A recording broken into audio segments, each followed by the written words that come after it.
traced the path backward from a subtle network error to a massive national security breach. The wiretapping of 106 senior Greek officials, including the Prime Minister. The only man who knew the foreign power responsible for this perfect espionage was the company's engineer, whose passing was ruled a felonious death. The unseen error, genesis of the wiretap. It was into this environment of assumed decades-long stability, where the complex, unseen machinery of the modern world was trusted implicitly, that the first unmistakable sign of trouble arrived. The calendar turned to January 24th, 2005, marking the beginning of a systemic breach. This was not announced by an explosion, a sudden catastrophic hardware failure, or an external military intervention, but by something far more subtle and insidious, an error message. The system administrators within the technical teams at Vodafone Greece, one of the country's primary cellular providers, began to see cryptic warnings populating their monitoring systems. These errors indicated a failure in a specific high-volume process, text messages, SMS. Specifically, the short, common bursts of digital conversation flowing between subscribers were not being delivered properly when originating from other cellular carriers. In the grand, intricate scheme of a network managing millions of calls, terabytes of data, and countless messages every single day, this specific issue might have been easily dismissed as a routine software hiccup or a minor, easily addressed fault. Yet, the technical teams were rightly and acutely concerned. Text messages, despite their apparent simplicity and low bandwidth, are often the first casualty of deeper network instability and are processed by core components. Their delivery failure was a critical red flag. Much like the first slight tremor is a warning of major subterranean geological shifts. They quickly realized this was not a simple bug, but the digital ripple of an unauthorized, malignant entity embedded deep within their core switching infrastructure. The administrators, meticulous in their work, began the slow, patient process of troubleshooting.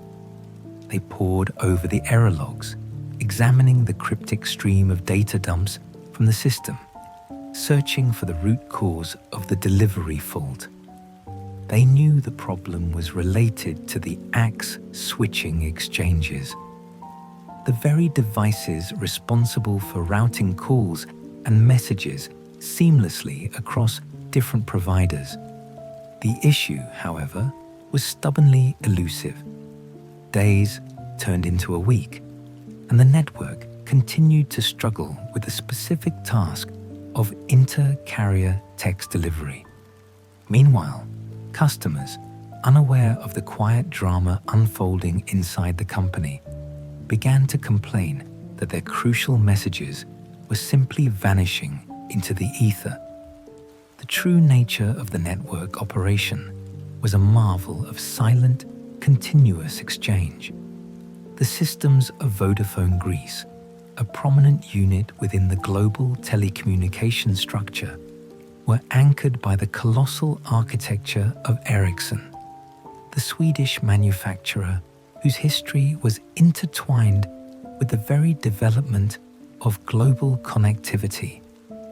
To truly grasp the magnitude of the equipment involved, one must visualize the exchange centers, massive, environmentally controlled halls where rows of towering utilitarian cabinets house the central nervous system of the nation's communication. These were the AX switches, automatic exchange electronic, which handled the intricate signaling and data flow, governing nearly half the world's cellular activity. They operated not by human instruction, but by the relentless, silent logic of proprietary code, designed for predictability and unwavering stability. The operational heart of these machines consisted of tightly coupled processing units, protected by multiple layers of vendor-specific authentication and running an operating system optimized purely for telecom traffic, distinct from any general-purpose software. These exchanges were high-speed data clearing houses, processing complex routing decisions in milliseconds and forming the secure hub that connected all mobile traffic within Greece and abroad.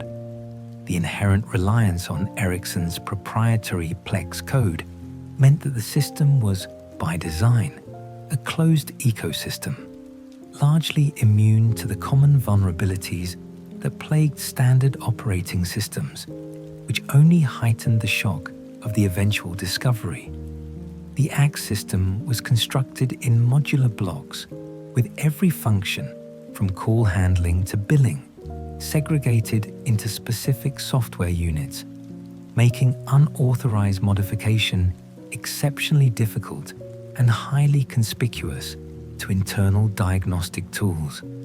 The sheer scale and complexity of the AX platform made it the single most valuable asset in the entire network, and therefore the primary target of any sophisticated espionage attempt. The engineers who designed the AX systems built them to last for decades, relying on the stability and closed nature of the Plex operating system to guarantee system integrity against all but the most privileged physical intrusion. The expectation of this physical and digital isolation was the very weakness that the unknown actors exploited. When the first error message appeared on that cold January morning, it was registered by the Mobile Switching Center, MSC, the brain of the cellular network. The specific failure, the inability to correctly route short message service, SMS, traffic originating from a different provider, was peculiar. Inter-carrier traffic requires precise negotiation of signaling protocols, specifically Signaling System 7, SS7, which manages the handover and billing information. A failure at this juncture suggested a corruption not of the data itself, but of the very core signaling logic within the AX device. This particular vulnerability within the SS7 architecture, which acts as the transport layer for almost all telecom functions, would later prove essential to understanding the malware's sophistication. The system was designed to negotiate smooth communication across different networks, Cosmote, TIM, etc., and its failure here indicated a deep malfunction in the most sensitive operational parameters. The error was manifesting as delivery failure reports, DFR, signaling a critical breakdown in the final stage of message transfer, a process that should have been instantaneous and fail-safe. This specific failure type pointed directly to the message transfer part, MTP, and the signaling connection control part, SCCP, layers, suggesting an interference that was fundamentally disrupting the delicate SS7 stack processing within the AX switch itself. This level of interference suggested the disruption was occurring at the most privileged layer of the operating system, a digital intervention only possible through deep internal knowledge of the proprietary design. The intermittent nature of the failure, sometimes allowing messages to pass and sometimes not, suggested a subtle conflict between the rogue code's operations and the switch's legitimate routing functions, an inevitable byproduct of foreign code interacting with a closed system. The fact that the failure was limited to inter-carrier SMS indicated a targeted interference with the gateway MSC, GMSC function, where external network communications are translated and processed for handover. The stability of the Home Location Register, HLR, and Visitor Location Register, VLR, the main databases for user information, appeared unaffected, further confusing the initial diagnostic efforts. The error was localized, specific, and pointed only to a very particular pathway within the vast digital infrastructure. The administrators understood they were tracking not a generalized system crash, but a highly surgical, concealed disruption of the mobile application part, MAPE, protocols that govern SMS relay and routing across network boundaries. System administrators, whose daily tasks involved monitoring for spikes in call drop rates or capacity overflows, began their deep dive into the diagnostic tools. They analyzed the CDR, call detail records, and the network performance logs, looking for discrepancies in the handover functions. The logs, a dense stream of cryptic commands and hexadecimal data, were voluminous, reflecting millions of microtransactions per hour. The fault was intermittent, hidden within this noise, like a single misplaced molecule in an otherwise flawless crystal structure. The urgency increased, not due to a massive crash, but due to the slow, steady erosion of customer trust, the most critical asset of any telecom company. The search for the error source involved cross-referencing log entries for CCITT, International Telegraph and Telephone Consultative Committee, messages, and looking for unexpected error codes, such as those indicating protocol mismatches or authentication failures during the final delivery phase of the SMS. They checked the integrity of the database translations, where subscriber identity modules, SIMs, were mapped to routing addresses, confirming that the external provider's handshake was being incorrectly processed by the Vodafone switch. The inability to isolate the error using standard commands like MML, man-machine language queries, confirmed the problem was rooted in a layer deeper than routine configuration files, residing instead within the Axis highly protected central processor memory space. The administrators used complex packet sniffers and deep protocol analyzers, normally employed for routine maintenance. But even these tools failed to identify a simple buffer overflow or protocol attack. The interference was occurring entirely within the privileged operating kernel. The troubleshooting required specialized access codes, known only to a few senior engineers, to view the system in debug mode, a necessary step that heightened the internal tension. The sheer frustration stemmed from the fact that the system status reports continuously signaled green light stability, while the functional outcome was clearly failing, indicating an intrusion that masked its own chaotic internal presence. The failure demanded a code-level investigation, a procedure that fell outside the routine competence and jurisdiction of the domestic telecom team. The technical teams escalated the matter internally, moving the problem from Level 1 diagnostics to the core planning and maintenance divisions. This brought the crisis directly into the purview of the most knowledgeable and experienced engineers. The troubleshooting process, often spanning the entire internal organization, revealed that no familiar configuration change or known software bug was responsible. It was an entirely novel form of corruption within the network's core, one that defied the standard playbook and suggested a fundamental interference with the ACT's operating kernel. The realization dawned slowly that this was a problem beyond standard operational maintenance, requiring forensic analysis of the proprietary system code itself, a task that demanded specialized, vendor-level expertise. On January 31st, 2005, just as the technical teams reached an impasse in their internal struggle, the crisis gained a human element. Kostas Tsalikidis, the network planning manager, whose institutional knowledge was invaluable, submitted his immediate resignation. Tsalikidis, with his 11 years of dedicated service, was known for his mastery of the intricate flowcharts and architectural diagrams that defined the Vodafone network.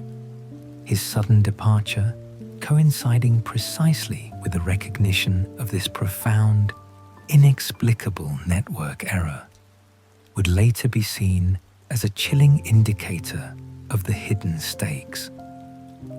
The company leadership, unable to lose an engineer of his caliber during an escalating technical crisis, implored him to stay, offering time away to mitigate the pressure of the previous Olympic year. His willingness to accept a leave of absence rather than a clean break left his connection to the network's internal struggles deliberately ambiguous. Faced with a failure they could not diagnose, Vodafone Greece initiated the ultimate escalation, contacting Ericsson, the proprietary vendor. The Swedish giant dispatched its top-tier remote diagnostic teams, who began sifting through the data streams of the AX switches from their distant operational centers. Their engineers possessed the intimate, deep knowledge of the Plex code and hardware design that Vodafone's general staff could never replicate. Weeks passed in a state of quiet, tense observation. The Ericsson team employed their powerful proprietary analysis tools, meticulously examining the switch's memory dumps and file systems. They were searching for any anomaly, a corrupted kernel module, a misplaced library file, anything that could interfere with the SS7 routing logic responsible for the text messages. The solution was expected to be a patch, a simple fix for a complex error. What was discovered on March 4th, 2005, was far from a simple fix. It was a revelation of profound intrusion, an act of digital creation so skilled that it indicated a malicious entity possessed the very same level of proprietary knowledge as Ericsson itself, deep within a secure, protected file directory of the AX exchanges. Ericsson's tools flagged 2 unauthorized files, a list of 106 cellular telephone numbers, and a pre-compiled binary executable program. The 2 were situated side by side, suggesting a chilling, deliberate pairing. The executable nature of the second file was the crucial indicator of hostile intent. It confirmed that this was not merely data, it was code, designed to actively run and command the core switching apparatus. Its presence suggested that someone had circumvented multiple layers of security and validation, injecting custom-written logic directly into the heart of the national network. The sheer audacity and technical difficulty of the feat instantly elevated the case beyond routine cybercrime into the realm of state-sponsored espionage. The only way to introduce such code was either through physical, privileged access to the maintenance interface or via an incredibly sophisticated remote exploit targeting the proprietary software update process. The binary was not just a foreign object, it was a functioning shadow component of the AX operating system itself, capable of hijacking system calls. To reveal the program's true purpose, the intensive, prolonged process of reverse engineering began, a 5-week forensic battle waged in the esoteric language of Plex code. The final analysis confirmed the program's singular, chilling function. It was malware designed to covertly and systematically wiretap the cellular numbers on the unauthorized list, utilizing the network's own architecture. It had operated in the network's silent, unencrypted core, a ghost in the machine, listening to private conversations for months, entirely undetected. The unseen text message error had been the most subtle of alarms, a tiny digital signal of a massive, hidden operation. The quiet life of the network was over. A dangerous new chapter was about to begin. The discovery of the code would lead directly to the unraveling of a meticulous operation. But the shadow that fell over Vodafone Greece would soon deepen, touching the life of the engineer who had only recently sought quiet retirement. The engineer's vigil. Kostas Tsalikidis. To maintain a system as vast and complex as a national telecommunications network requires a particular kind of mind, one that thrives on meticulous detail, complex logic, and an unwavering commitment to stability. It is the work of the network architect, a quiet profession whose labors form the invisible, essential infrastructure of modern life. The network must not merely function, it must function with a clockwork precision that makes its continuous operation invisible to the public. The rhythm of this work is internal, demanding a constant, quiet absorption into the logic of code and fiber that few outside the industry can appreciate. Our story now turns to the center of that quiet labor, focusing on the figure of Kostas Tsalikidis, the network planning manager for Vodafone Greece. For 11 years, Kostas had been a foundational pillar of the company, embodying the dedication required to keep the streams of digital communication flowing. With an engineering degree specializing in telecommunications and a Master of Science in Computer Science, his background was as rigorous as the systems he managed. He was known for his comprehensive, almost meticulous work ethic. His colleagues knew he kept detailed notebooks, tangible records filled with diagrams, scribbles, and notes on the inner workings of the complex digital machinery under his command. These notebooks were not just logs. They were a personal, proprietary map of the nation's digital nervous system, detailing everything from switch capacity allocations to fiber optic link routing paths. This deep, documented knowledge gave him a unique perspective on the entire network architecture, turning him into the institutional memory and foremost technical authority for Vodafone Greece. The weight of the entire national network planning rested upon him, a burden that escalated dramatically in the years leading up to 2004. That year, Athens, the historical heart of Greece, was set to host the Summer Olympic Games, a massive undertaking that demanded not only dazzling venues, but an entirely new level of infrastructural readiness. The political and international prestige associated with hosting the Games meant the network could not afford a single failure. The pressure was absolute. The safety and security of tens of thousands of visitors, athletes, and dignitaries depended on the flawless function of the systems he oversaw. Any disruption, even a minor one, could have cascaded into an international embarrassment, or far worse, a security catastrophe, given the heightened global threat level following September 11, 2001.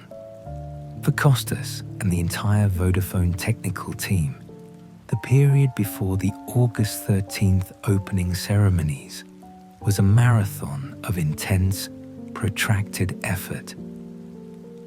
They were responsible for ensuring that the existing cellular network could absorb the enormous surge of the temporary population, the tens of thousands of athletes, journalists, spectators, and diplomats who would flood the city. More critically, they had to establish new, robust, and secure communication systems for the increased presence of police, military, and emergency services personnel. This required establishing secure, dedicated communication tunnels, ensuring redundancy, and expanding capacity across the densely populated areas of Athens and the major transport corridors leading into the city, often involving complex load balancing and traffic prioritization rules within the AX exchanges. The integration of temporary security networks into the permanent civilian network required precise, surgical changes to the core routing tables, a process requiring months of highly controlled, scheduled downtime and rigorous testing. This immense project, often referred to internally as the Olympic Network Readiness Project, consumed all organizational resources and placed Costas in an unparalleled position of system oversight and trust. He was responsible for checking the functionality of every newly installed component, including the updated software modules provided by Ericsson that would eventually harbor the rogue code. His focus would have been on verifying network latency, call handover success rates, and resilience protocols, metrics that form the official guarantee of stability to the Greek government. Imagine the scale of the task. It required the planning and implementation of new base stations, the upgrading of existing switches, and the precise calibration of antennas across a vast metropolitan area. Every signal had to be accounted for, every potential failure point mitigated. The engineers were immersed in a world of 3G infrastructure upgrades and capacity planning, ensuring the network would function flawlessly under what was arguably the highest stakes environment a domestic Greek telecom provider had ever faced. For an engineer like Costas, this meant long, tiring days that bled into nights, a continuous effort of planning, testing, and deploying the upgraded network infrastructure. This intense dedication cemented his position as one of the most vital and arguably one of the most burdened technical figures in the company. The successful launch of the systems for the Olympic Games in August should have brought a sense of profound, well-earned relief. The project was complete, the systems were holding, and the nation's digital spine had performed under immense pressure. Yet, for Kostas Tsalikidis, the tension seems not to have fully dissipated. The transition back to routine maintenance likely felt anticlimactic, but potentially fragile, given the sheer complexity of the temporary changes implemented for the Games. It was a mere 5 months later, amidst the quiet resumption of routine in January of 2005, that Kostas made a highly unusual move. He submitted his resignation. The timing was peculiar. An engineer of his experience and commitment does not walk away from such a career lightly, especially after successfully navigating the enormous challenge of the Olympics. The reasons for his sudden desire to quit, mere months after the culmination of the massive Olympic project, remained unclear. His colleagues could only speculate that the exhaustion from the previous year had finally caught up to him. However, his resignation came just 1 week after the first perplexing network errors. The undelivered text messages had been detected internally, suggesting a more immediate internal pressure tied to a flaw or discovery within the network's deep architecture. It is highly probable that in the process of attempting to diagnose the mysterious SMS delivery failures, Costas, using his privileged debugging tools, encountered the first subtle, obfuscated trace of the intrusion. The leadership at Vodafone Greece, recognizing his immense value and detailed institutional knowledge, refused to accept the resignation. They viewed him as indispensable, a key part of the technical operation whose skills were necessary for the ongoing maintenance of the complex network he had just helped to build and stabilize. The fact that the network was now facing an undiagnosable, escalating crisis made his presence even more essential. Instead of allowing him to leave, the company persuaded him to take time off, urging him to rest and recover from the intense pressure of the previous months. Costas acquiesced. He took a short break and returned to work in the middle of February 2005. It is during this window, January through March of 2005, that the threads of the two narratives begin to converge into a pattern of escalating tension. The initial network errors indicating text message failure began on January 24th.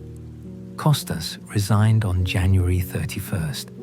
He was on leave when Ericsson began its deep remote investigation into the network in early February, and he was back at his desk in mid-February, quietly working, even as the complex reverse engineering of the rogue Plex code was underway, slowly revealing its true, invasive purpose. While we cannot know the precise contents of his mind, the timing of his attempted departure suggests a link to the escalating digital crisis that was, at this point, still largely invisible to the public. Was the stress of the Olympics truly the cause of his sudden resignation? Or did he, in his capacity as network planning manager, encounter a deeper, more troubling issue within the vast network he had so meticulously designed? His technical role afforded him the highest levels of access, placing him in direct proximity to the very systems that were soon revealed to be compromised. His notebooks, filled with the diagrams and details of the network's architecture, contained the precise location of the ACK switches and their internal functions.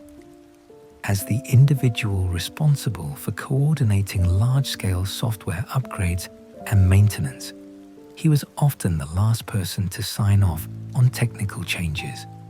It was highly likely, given his duties, that he was the last trusted engineer to interact with the core switches before or around the time of the malware injection, possibly even signing off on the upgrade package that contained the vulnerable software feature. His meticulous documentation would have included knowledge of the System Administration Module, SAM, and the Central Processor, CP, units of the ACKs, the two areas most critical for accessing and altering the Plex operating system. This engineer, Kostas Tsalikidis, who had spent over a decade quietly ensuring the flawless function of his country's cellular system, was, by the nature of his work, potentially one of the only individuals at Vodafone Greece with the intimate technical knowledge and access required to either discover or perhaps even facilitate the kind of deep, specialized software intrusion that the network concealed. He was a man deeply rooted in his life, recently engaged to be married within 3 months, and making plans for a vacation only a few weeks out. No financial troubles, no known signs of depression, a picture of calm stability. Yet beneath this placid surface, a hidden current of stress was beginning to pull. His world was about to be violently shattered by the public revelation of a sophisticated, unauthorized operation lurking within the very network he was bound to protect. The search for the origin of the rogue binary would eventually circle back to the engineer, but by then, a far darker and more irreversible event would have already occurred, forever sealing his knowledge within a profound silence. Ericsson's discovery, the rogue binary. When the engineers of Ericsson began their remote diagnosis of the troubled Vodafone Greece network, they were searching for a technical glitch, a misplaced comma in a configuration file, or an overlooked flag in the software. What they ultimately unearthed was not an error of neglect, but a deliberate act of profound intrusion, concealed deep within the digital nervous system of the nation. The expectation was a routine fix. The reality was a forensic shockwave that would eventually rock the highest levels of government and intelligence across 2 continents. The investigation, driven by the persistent, minor problem of undelivered text messages, had focused intensely on the core switching equipment, the AX exchanges, the physical heart of the network. These exchanges, massive, humming cabinets of proprietary hardware and software, are designed to execute their singular function with absolute predictability. Their operating environment is highly controlled, with any changes typically limited to configuration adjustments, not the introduction of entirely new executable programs. The internal operating system of the AX switches was a bastion of specialized, vendor-controlled software, making external tampering nearly unthinkable under normal circumstances. Every byte of code was presumed to be authorized, verified, and essential to the integrity of millions of daily connections. The deep assurance of security stemmed directly from the isolation and obscurity of the Plex code environment, a shield now proven dangerously permeable. On March 4th, 2005, after weeks of meticulous digital excavation, the Ericsson team delivered their shocking finding. Utilizing their privileged access to the switch's internal diagnostics and file system integrity checks, they had located 2 files hidden in a secure directory within the operational code of the switch. This was a file system location so deeply buried and protected that its access required maintenance privileges far exceeding those of a general network administrator. The placement of these files was key. They resided not in a temporary data cache, but within the system folders reserved for fundamental operational software, a clear sign of elevated privilege and deep intent. The first file was simple, yet deeply suspicious, an unauthorized list of 106 cellular telephone numbers. Its presence in this location, reserved for fundamental network operations, had no legitimate explanation. A routine list of subscribers would be stored in the central database, not within the binary execution environment of the core switch. This suggested the list was tied directly to a live, system-level function, intended to be processed by the malicious code found nearby. The list, meticulously compiled, represented the targets of the operation, linking the intrusion directly to specific, high-value individuals long before the technical function of the code was revealed. The very existence of this list within the operational kernel demanded immediate and profound political attention. The second file, however, transformed the discovery from a mere security breach into a potential act of state espionage. It was a pre-compiled binary executable program, a piece of software designed to run directly on the Axe hardware. To grasp the complexity of this find, one must understand the unique environment of the Axe system. This switching equipment was not designed to run common operating systems or widely known programming languages. Its core software was written in a proprietary, specialized language known as Plex code, short for Programming Language for Exchanges. Plex is an esoteric, complex language, a digital DNA of the switch, known only to a small cadre of engineers and developers, mostly affiliated with Ericsson itself. The code is highly optimized for real-time telecom processing, operating at a level far below conventional programming interfaces, making development and debugging incredibly challenging for anyone outside the manufacturer's inner circle. The presence of a foreign executable program written in Plex code on a core switch suggested not a simple hack, but an operation born of intimate technical knowledge, time, and significant resources. To create such a program required access to proprietary compiler tools, deep understanding of the Axe's memory management, and an intimate familiarity with the system's internal hardware registers, knowledge typically guarded as the highest level of industrial secret.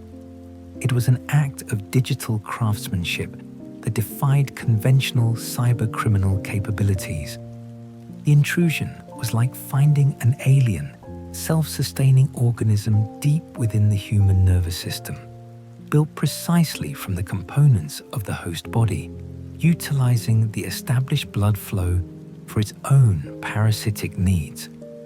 The urgent task now was not merely to delete the code, but to understand its purpose. Ericsson could not immediately decipher the binary's intent, as machine code is not human-readable. To reveal the program's function, the binary had to be painstakingly reverse-engineered, translated back from machine code into its original, complex Plex source language. This process is akin to rebuilding a demolished structure from scattered, cryptic remnants, a task requiring immense skill and patience, essentially forcing the code to reveal its logic, its instructions, and its intent. This process involved proprietary debugging tools and specialized knowledge of the Axe's runtime environment, a challenge few companies outside of Ericsson could handle. The difficulty was compounded if the malicious binary contained deliberate anti-reverse engineering features, such as obfuscation or code packing techniques, further frustrating the forensic timeline. The 5 weeks spent on this task represented a crucial period where the wiretapping was still active, underscoring the necessity of this slow, methodical technical victory over immediate containment. Ericsson delegated this critical, time-consuming operation to a local partner, Intracom Telecom. For a period of 5 continuous weeks, Intracom's specialized engineers labored, slowly reconstructing the logic of the malicious code line by line. They had to account for every single opcode and memory reference, mapping the compiled instructions back to the structured logic of Plex, a task that required not only programming skill, but also deep forensic analysis to identify any attempts at obfuscation within the binary. The reconstructed Plex code, once revealed, was a functional mirror of a legitimate Ericsson system process, but subtly warped to serve a clandestine purpose. The sheer volume of the reconstructed code, spanning 6,500 lines, confirmed it was an industrial, purpose-built surveillance solution, not a simple script. When the process was finally complete, the program was revealed in its native language, a monolithic, complex structure of code spanning 6,500 lines. It was a testament to the sophistication of its creators, demonstrating a mastery of the proprietary telecom environment that shocked the investigators. The resulting analysis confirmed the deepest fears of both Ericsson and Vodafone.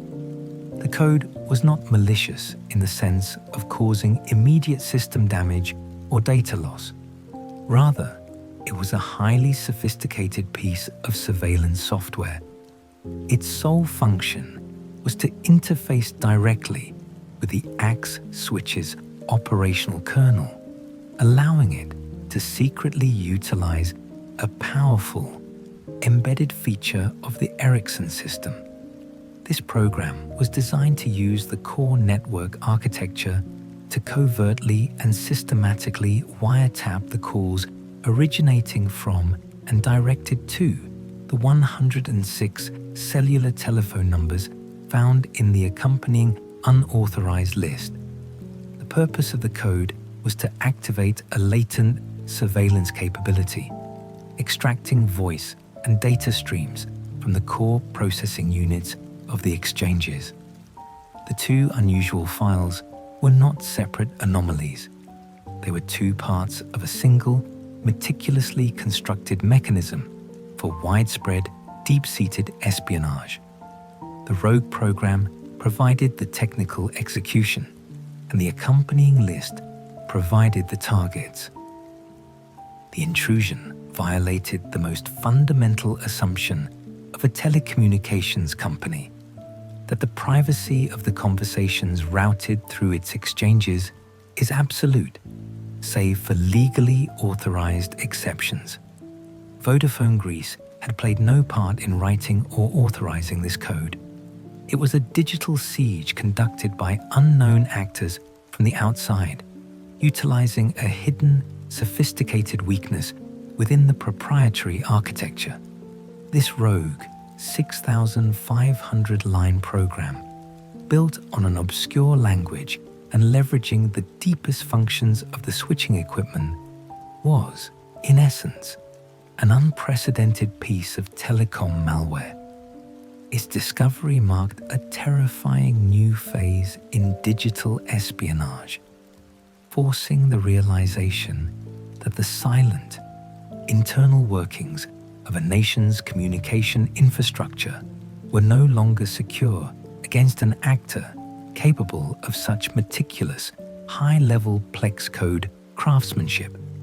The technical complexity had been solved, but the deeper question, the identity of the actor capable of such an undertaking, remained a chilling mystery, setting the stage for the revelation of the powerful feature the hackers had so cleverly repurposed. The weaponized feature, lawful intercept. Every sophisticated digital system must, by necessity, contain the potential for surveillance, even when built for the most benevolent purposes.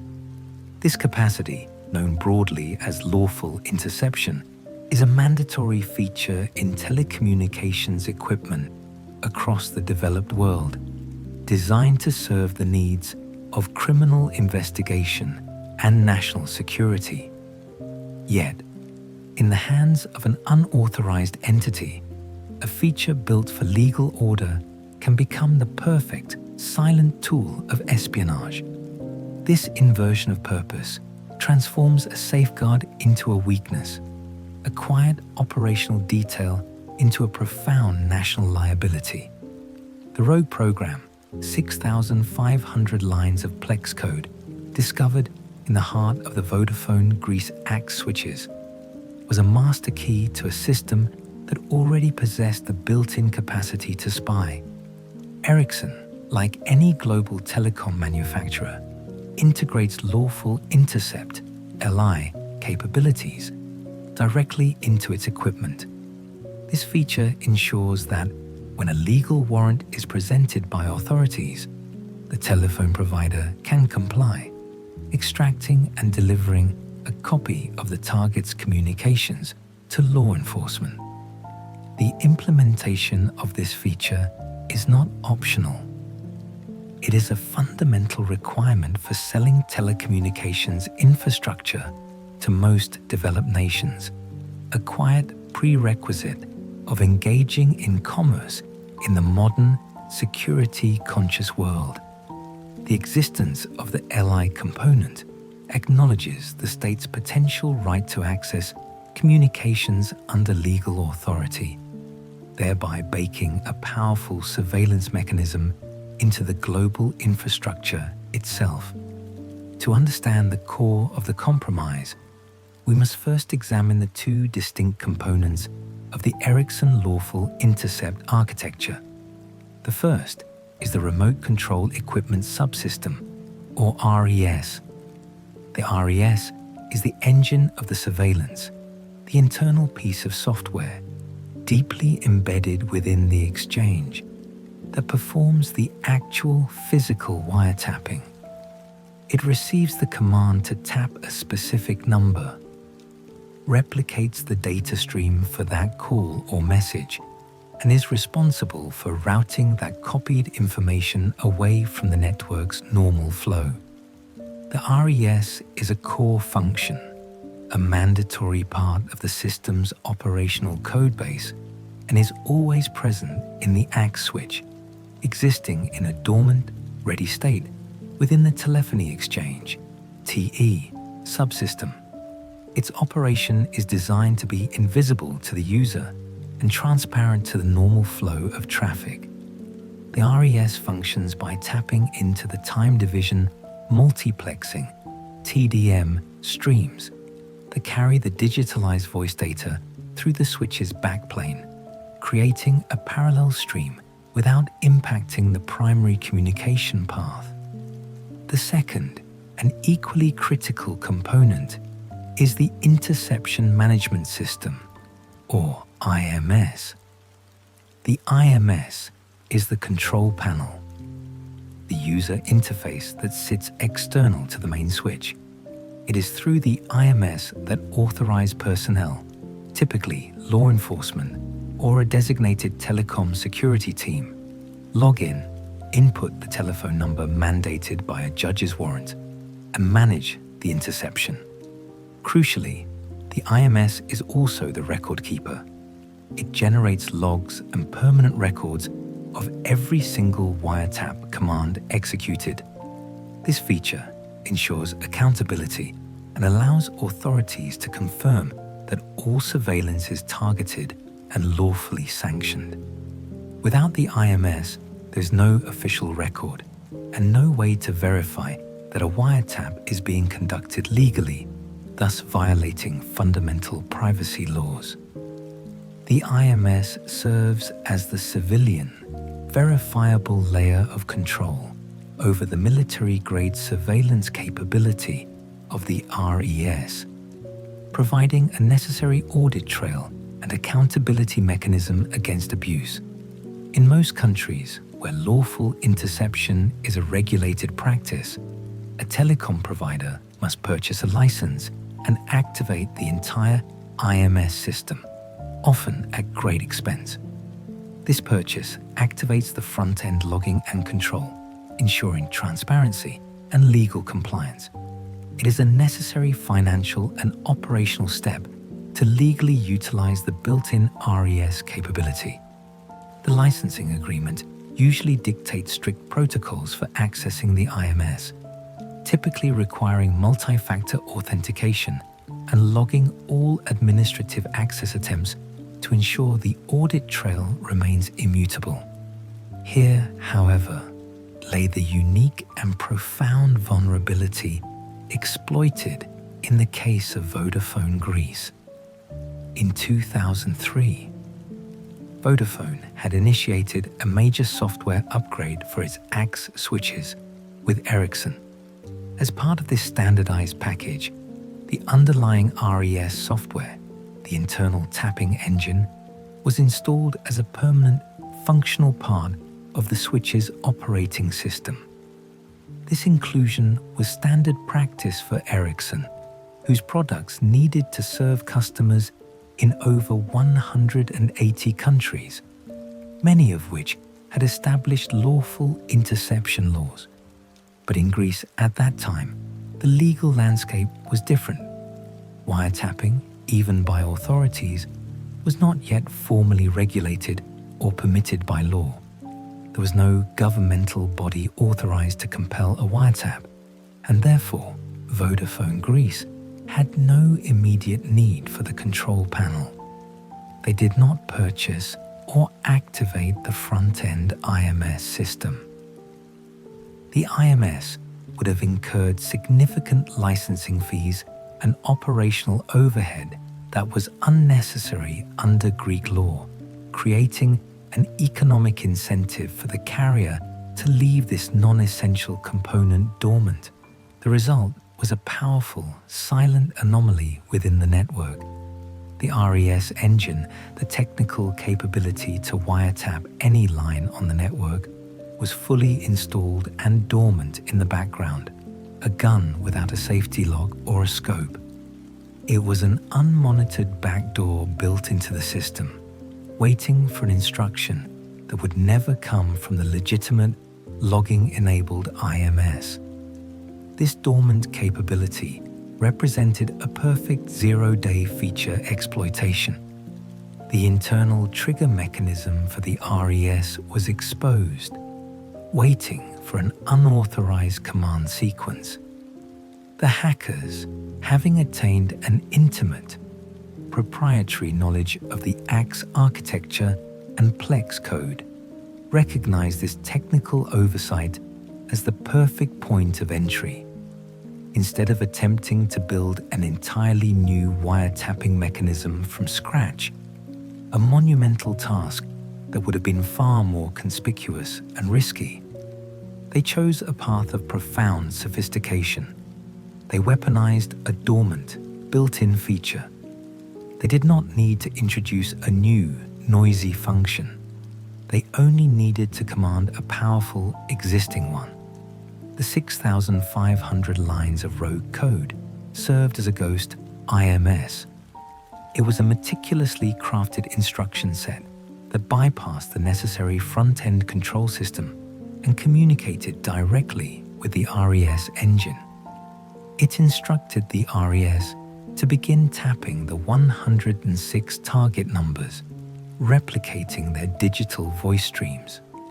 Crucially, because the command did not pass through the legitimate IMS logging system, the entire operation remained invisible to standard network audits. The malware effectively mocked the legal and operational structure of the lawful intercept system. If a technician were to examine the network's records, the system would falsely report that no wiretapping was taking place, as the official IMS logs were clean. The sophisticated malware had been programmed to modify the internal command sets, hiding its own processes and ensuring its silent, continued function. The RES system, designed as a mechanism for legal accountability, was turned against its purpose, functioning only on the command of the unauthorized binary.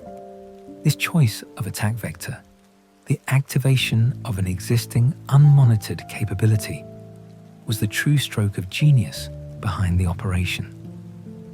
It transformed the inherent security requirement of lawful intercept into a profound national security liability, providing the hackers with a flawless, untraceable mechanism for industrial-scale espionage conducted from the deepest, most trusted layer of the national digital infrastructure. The The foundation was set for a parallel stream of communication to begin its silent, ceaseless flow. The Prime Minister's line, targets of the tap, when the purpose of the sophisticated Plex code was finally and meticulously decoded, the nature of the digital intrusion shifted from a technical anomaly to a matter of profound national security. The rogue software, born of intricate proprietary knowledge, was designed not for sabotage, but for a singular, continuous act of silent observation, targeting the very individuals who guided the state.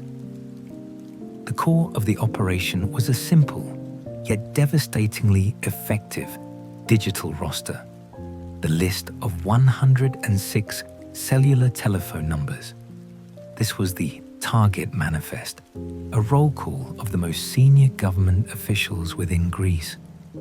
The surveillance reached directly into the highest echelons of power, encompassing not only the Greek Prime Minister himself, but also his immediate family, key figures in the Ministry of Foreign Affairs, the Ministry of National Defense, the heads of the Navy staff, and officials within the Ministry of Public Order and the Ministry of Merchant Shipping. The comprehensive and strategic nature of the target list eliminated any possibility of common criminal motive. This was espionage aimed at neutralizing the nation's ability to communicate securely at a leadership level, covering all branches of state control, from civilian governance to military command. This comprehensive list revealed a campaign of surveillance at the highest echelon, aimed at capturing a complete digital picture of the nation's decision-making architecture. It was a clear indication that the actors behind the malware were not interested in financial gain or industrial secrets, but in the most sensitive, non-public communications concerning the function and stability of the state. The value of this intercepted data extended far beyond political gossip, providing insight into geopolitical alignment, sensitive procurement contracts, and future national policy shifts. The hackers would gain insight into budget allocations, NATO communication strategies, and bilateral trade negotiation tactics. This kind of systemic intelligence gathering represents a threat to national autonomy far exceeding conventional military reconnaissance. The comprehensive nature of the list suggested the goal was to create a total map of the nation's political and military command structure, identifying weaknesses, alliances, and internal disputes. To understand the severity of this violation, one must contemplate the nature of the conversations captured within those streams of data. The Prime Minister and senior ministers discussed domestic and foreign policies, formulating responses to international crises, negotiating trade deals, and coordinating sensitive defense strategies. These conversations are the foundation of a nation's sovereignty, the very definition of state secrets. When these discussions are intercepted, the entire integrity of the government is compromised, leaving its strategic moves and critical vulnerabilities exposed to an unknown third party, essentially giving the eavesdropper a real-time strategic advantage over the Greek state. The technical brilliance of the intrusion was its ability to perform this act of espionage while remaining perfectly camouflaged within the legitimate infrastructure of Vodafone Greece. The operation did not rely on intercepting the cellular signals themselves, which are encrypted during transmission between the phone and the tower. Instead, the hackers exploited a momentary, necessary vulnerability inherent to the architecture of the AX exchanges.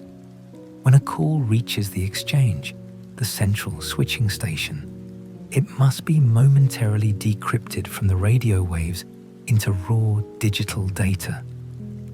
This temporary unencrypted state allows the switching equipment to correctly process the call, routing it across the interconnected exchanges to its final destination. This unencrypted window is a necessity of the hardware's function. Without it, the network cannot route the call. It is at this precise point of digital clarity, as the unencrypted voice data flows through the AX switch, that the Ericsson-supplied RES, Remote Control Equipment Subsystem, is designed to function. The rogue program, acting as the ghost controller, commanded the RES engine to perform its sole task, to create a parallel copy of the digital speech data for every call associated with one of the 106 target numbers. This parallel copy was then immediately shunted onto a separate, unauthorized digital pathway, leaving the original conversation to proceed seamlessly and unhindered to its intended recipient. For the Prime Minister, his wife, or any of the other officials on the list, the phone call sounded perfectly normal. There were no crackles, no delays, no static, nothing to suggest that a silent, third-party listener was being dialed into their private exchange.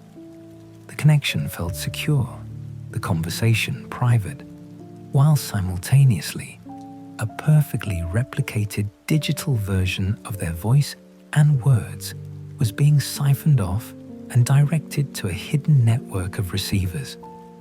The integrity of their personal and professional communications was completely undermined. The operation was conducted with such stealth and precision that it utilized the network's own routing mechanisms. The parallel copy of the call, once replicated by the RES software, was made to look like just another outgoing call being legitimately processed by the network. This digital disguise was critical. It allowed the vast amount of intercepted data to flow out of Vodafone's core network undetected by automated security protocols. The volume of data involved, streaming continuously for months, represented a significant logistical challenge, brilliantly solved by making the data theft appear to be routine network traffic. Furthermore, the very legality of the operation magnified the violation. At the time the wiretapping began in the summer of 2004 and continued through its discovery in 2005, lawful interception was not yet formalized or legally permissible under Greek law. The presidential decree required to implement and regulate the process had not been passed. This was not surveillance conducted in a legal grey area, but an act of criminal, unauthorized espionage against the highest offices of a sovereign nation, executed entirely outside the bounds of the country's judicial system. The knowledge that this illegal surveillance had been carried out using a feature designed to serve legitimate law enforcement in other countries added a profound layer of betrayal. The dormant RES capability, intended for a hypothetical future of legal compliance, had become the perfect weapon for a present-day political spy. The sophistication was breathtaking, and the target list was chilling. The discovery by Ericsson had confirmed the existence of this silent third party, a shadow network capable of extracting state secrets on demand. But the complexity of the operation extended beyond the mere replication of the call. It involved a dedicated mechanism to receive and manage this immense volume of stolen digital data, a hidden system that now waited to be illuminated. shadow network, a parallel communication. In the quiet efficiency of espionage, the extraction of data is often more challenging than the initial intrusion. Once the voice streams were replicated deep within the switching exchanges, the unseen actors required a secure, untraceable pathway to carry this massive and continuous torrent of sensitive information out of the network and into their archives. This necessity gave rise to a hidden parallel structure, the system of shadow cell phone lines. The hacker's design was one of elegant digital deception.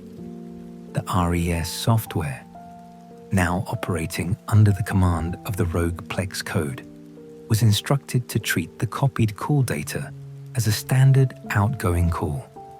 This process ensured that the vast streams of intercepted conversations would appear to the automated monitoring systems of Vodafone Greece as nothing more than legitimate cellular traffic leaving the network. The destination for this traffic was not a law enforcement agency or a secure foreign server, but a series of ordinary prepaid mobile phone accounts.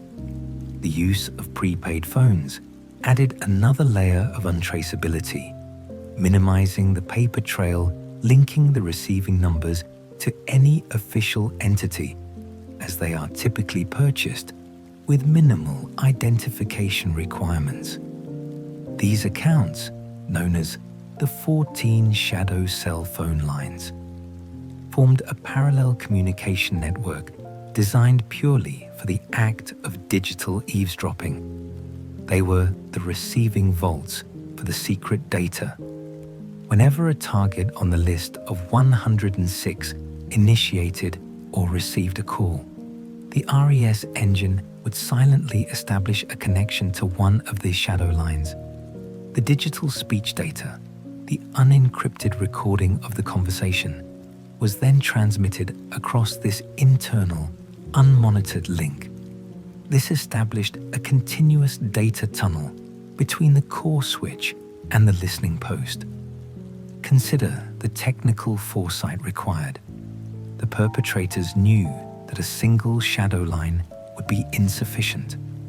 The Prime Minister or a key foreign ministry official might frequently be on the phone. More critically, multiple officials on the target list might be speaking simultaneously. If two tapped calls occurred at the exact same moment, the first shadow line would be engaged, and the second call would require an immediate, seamless redirect. The existence of 14 separate lines provided the necessary operational redundancy, ensuring that the hackers possessed ample capacity to listen and record every single conversation without interruption or busy signals. The system was programmed to jump instantly to the next available line if the primary shadow phone was occupied, maintaining the flow of surveillance with absolute continuity. This demonstrated a thorough understanding of queuing theory and network traffic management within the mobile switching center. Furthermore, the operation was meticulous in its capture of metadata, the essential context surrounding every communication. In addition to the actual voice stream, the malware was programmed to transmit a burst of accompanying information for every intercepted call. This data, which included the specific cell number of the tapped individual, the date and time the call was initiated, and the exact call duration, was sent to the shadow phones via a standard text message protocol. This metadata transmission was a crucial step in the operation's intelligence value. By recording this information, the hackers were creating a comprehensive, organized archive, a digital ledger of who spoke to whom and for how long. The text message format provided a simple, low bandwidth, and discreet method for packaging this sensitive signaling information, allowing the system to log the traffic patterns of the Greek state's most senior leaders. This metadata would be instantly valuable for social network analysis, mapping the government's entire command structure and identifying internal communication dependencies, revealing political and strategic alliances. The use of the SMS protocol for metadata was a low-profile technique, often slipping past behavioral network analysis tools designed to look for large, continuous data streams. The entire architecture of this extraction process was designed for the utmost camouflage. When the Greek Prime Minister placed a call, say, to the Minister of Defense, the call flowed through the exchange as normal. Simultaneously, a shadow cell phone, held by the unseen actors, would also quietly ring and connect, mirroring the conversation without the knowledge of either party.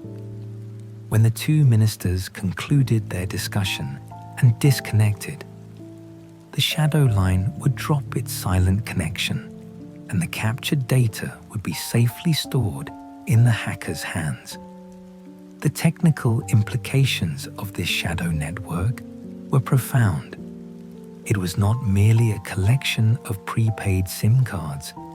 It was a carefully managed infrastructure that required constant readiness and real-time synchronization with the core Vodafone systems. It demonstrated that the perpetrators possessed not only the deep software knowledge to write the Plex code, but also the logistical sophistication to procure, activate, and continuously manage this auxiliary array of receiving devices. This intricate mechanism had operated flawlessly and silently for 8 months, from its installation prior to the August 2004 Olympics through to the moment the text message errors began to appear in January 2005. During that time, the 14 shadow cell phone lines had acted as the silent conduits for a staggering volume of intercepted state secrets. When Ericsson finally revealed the full nature of the intrusion on March 4th, 2005, Vodafone Greece was faced with the immediate, overwhelming challenge of dismantling this invisible espionage system. The full scope of the national security disaster was now undeniable, demanding an immediate and decisive response to stop the continuous flow of sensitive, compromised communication. The decision on how to proceed and whether to prioritize investigation or immediate cessation would lead directly to a critical and soon-to-be regretted strategic error. The CEO's choice: deletion over detection. When a profound crisis is discovered, the response of leadership determines whether the moment becomes an opportunity for meticulous investigation or a regrettable rush toward immediate, irreversible action. The discovery of the clandestine wiretapping operation within Vodafone Greece presented its leadership with exactly such a defining moment, one where the impulse for immediate security would ultimately eclipse the demands of forensic necessity. The inherent conflict between immediate risk mitigation and the long-term pursuit of justice rarely manifests so starkly as it did within the hushed corporate offices on that pivotal day. On March 8th, 2005, 4 days after Ericsson's stunning confirmation of the 6,500 lines of rogue Plex code and the list of 106 wiretapped officials, a series of urgent, intense meetings convened within the head offices of Vodafone Greece. The atmosphere was charged with a mixture of disbelief, panic, and escalating tension. This was not a routine technical failure. This was a national security disaster managed by a hidden, unknown enemy, and Vodafone Greece was the unwitting ground zero. The corporate reputation and the security of the state were both at stake, demanding an immediate response, but offering no easy path forward. The leadership faced not merely a technical vulnerability, but a political bomb whose fuse was burning rapidly, threatening to consume the entire company's operational credibility and the government's stability. At the center of this maelstrom of fear and fact was Georgos Koronias, the chief executive officer of Vodafone Greece. He bore the weight of responsibility for the compromised network and the unprecedented violation of his customers' privacy, which included the country's most senior politicians. The consequences of this ongoing surveillance were enormous, encompassing the potential exposure of state secrets, defense strategies, and critical foreign policy discussions. Every passing hour meant more data flowing into the hands of the unseen actors commanding the 14 shadow cell phone lines. The CEO was compelled to balance the indefinite risk of continued intelligence loss against the certain risk of destroying the very evidence needed for a conclusive investigation. The options before Koronias were stark and immediate. The industry standard, even in 2005, dictated a clear methodology known as incident response. A proper, controlled response would have begun with an immediate, yet silent, triage. First, a phase of digital preservation. This would involve freezing the operational environment, taking snapshots of the infected systems, collecting all transaction logs, and creating forensic copies of the malware itself. The goal was to preserve every digital trace, every crumb of data that could reveal the intrusion's origin, including the specific memory state of the ACS switches and the last commands executed by the rogue Plex process. This required a highly coordinated effort to dump volatile memory contents before the system could be shut down or altered. Second, a phase of tracing and containment. Before deletion, the team would have attempted to keep the malware active for a short period to track the 14 shadow phone lines. These lines, while discreet, communicated with cellular towers, leaving an electronic signature that could be followed back to a physical location or an operational command structure.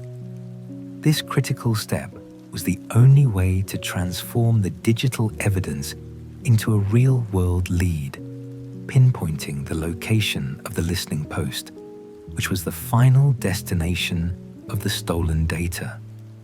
This process, known as backtracing or sinkholing, was the highest priority for intelligence gathering, yet it required leaving the espionage mechanism partially operational.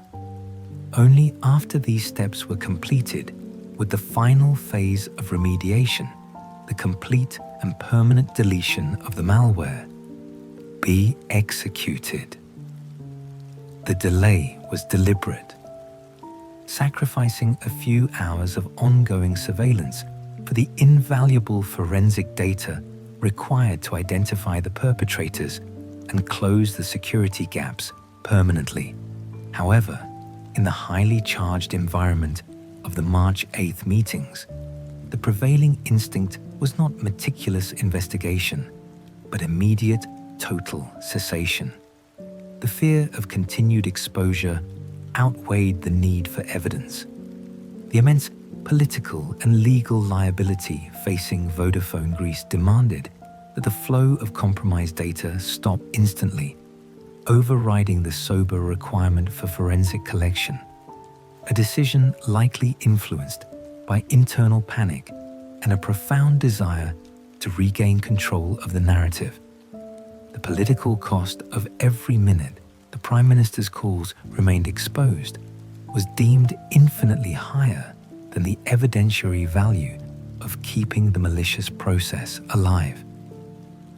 On March 9th, 2005, the day immediately following the intense internal discussions, CEO Giorgos Koronias issued a decisive instruction to his technical teams.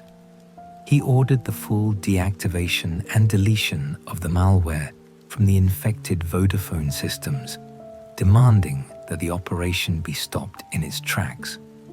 His motivation was clear: to cut off the digital infection and ensure that no more critical state secrets could be compromised through his company's network. The command was absolute: eliminate the threat, regardless of the investigative cost. And so, the technical teams complied. They entered the core AX exchanges, the very heart of the network, and systematically deleted the 6,500 lines of rogue Plex code.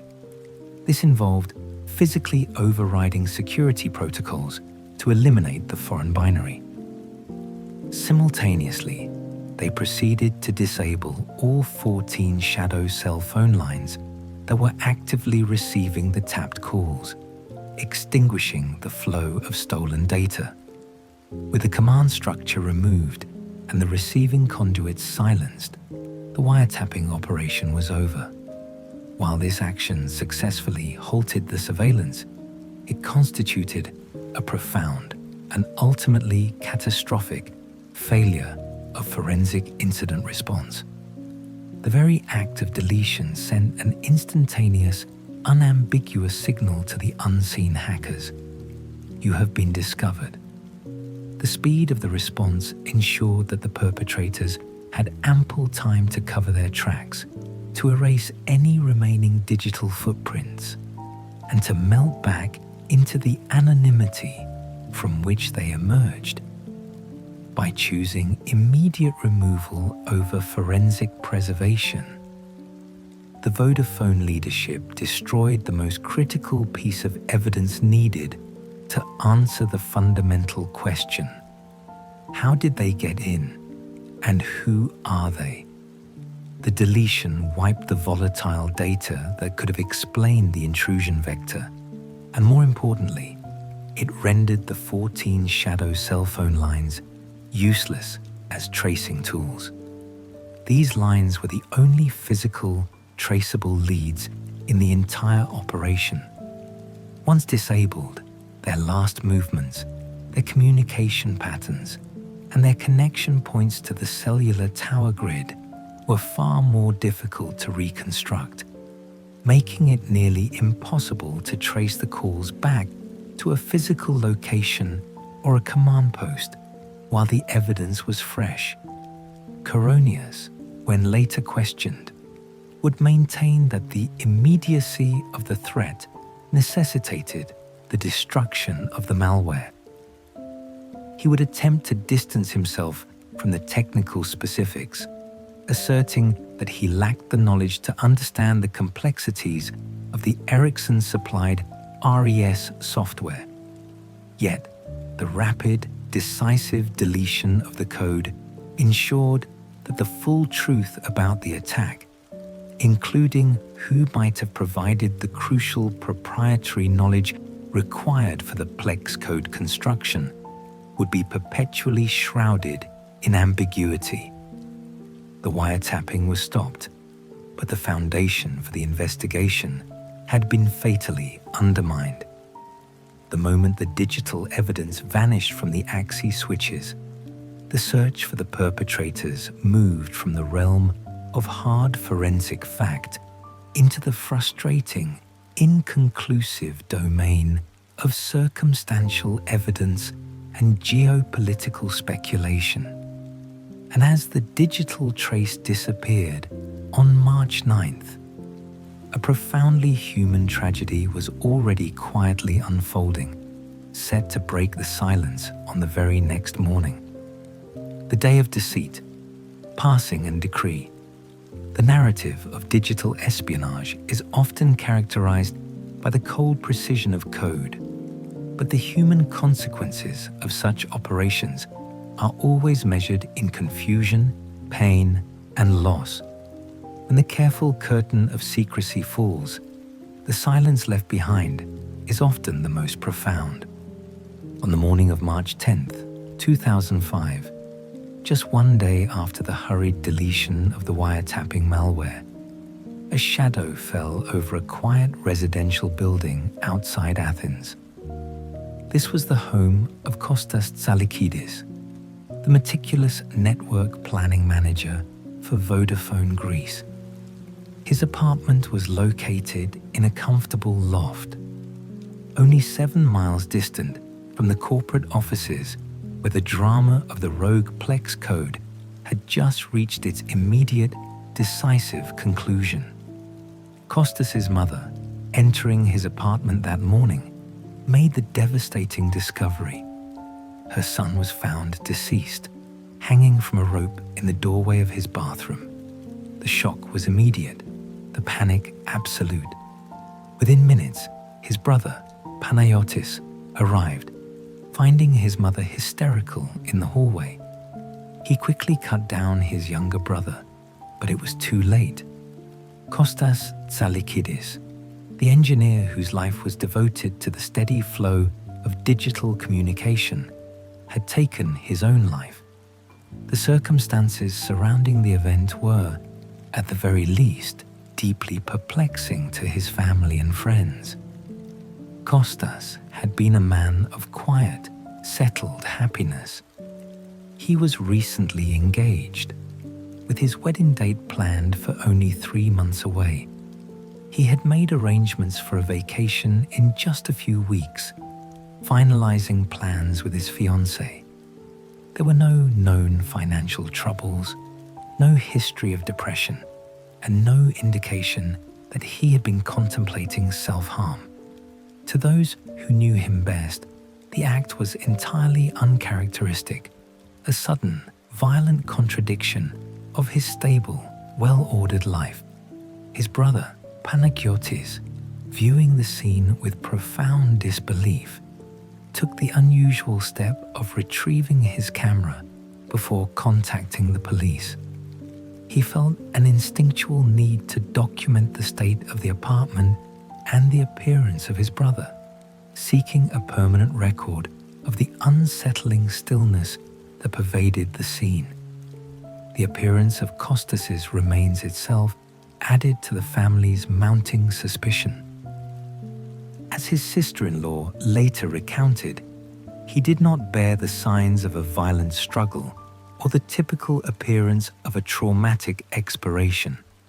His eyes were closed, his mouth closed, and there was no notable bluish discoloration. It was, unnervingly, described as being like a stage scene, an image of absolute quiet repose that seemed inconsistent with a desperate fight for life. Phone records later revealed that Kostas had spoken with his fiancée the night before. More significantly, his record showed a final call made to a Vodafone corporate number, though the identity of the person he spoke with remains officially unresolved.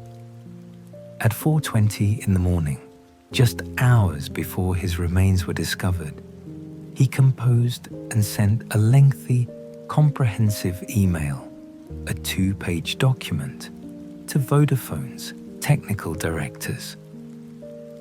This final professional act detailed all the outstanding work, the necessary adjustments, and the various unresolved tasks on the different networks. It was a methodical farewell, written with the same meticulous care he applied to all his engineering work. While this personal tragedy unfolded, the corporate and political drama surrounding the wiretapping was reaching a crescendo. On that same day, March 10th, the CEO of Vodafone Greece, Georgos Koronias, proceeded with the difficult, necessary task of disclosure.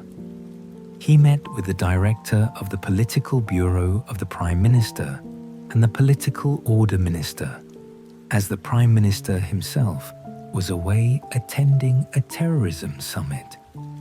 Coronius delivered the shocking news of the illegal surveillance, handing over the technical report prepared by Ericsson and the highly classified list of targeted cellular telephone numbers. The wiretapping operation was confirmed, its sophistication acknowledged, and its impact on national security was understood to be devastating. The two ministers were now burdened with the reality of an unprecedented digital siege conducted against their government. Yet, this day was marked by a chilling, almost cinematic coincidence that highlighted the absurdity of the entire affair.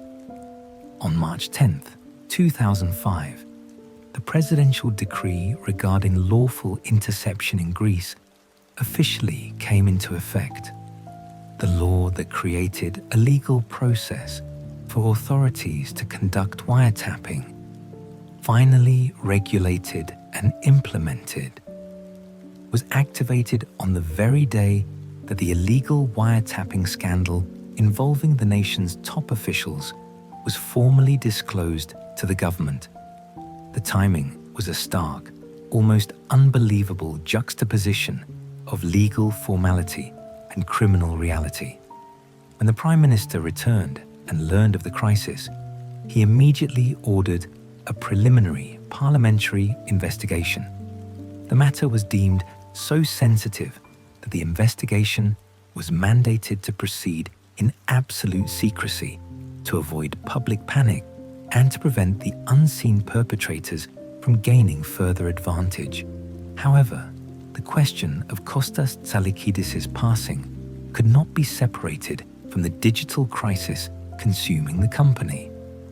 When police initially investigated the scene, they found no sign of forced entry or struggle. Accepting the circumstances at face value, they concluded that the cause of passing was self-inflicted and took no forensic measures, no dusting for fingerprints, no crime scene photographs.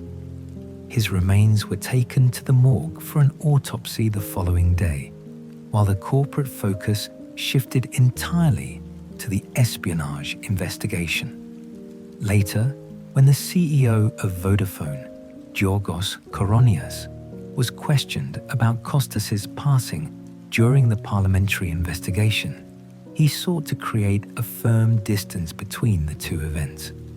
He described the cause of passing as a tragic self-inflicted act, entirely unrelated to the wiretapping ordeal.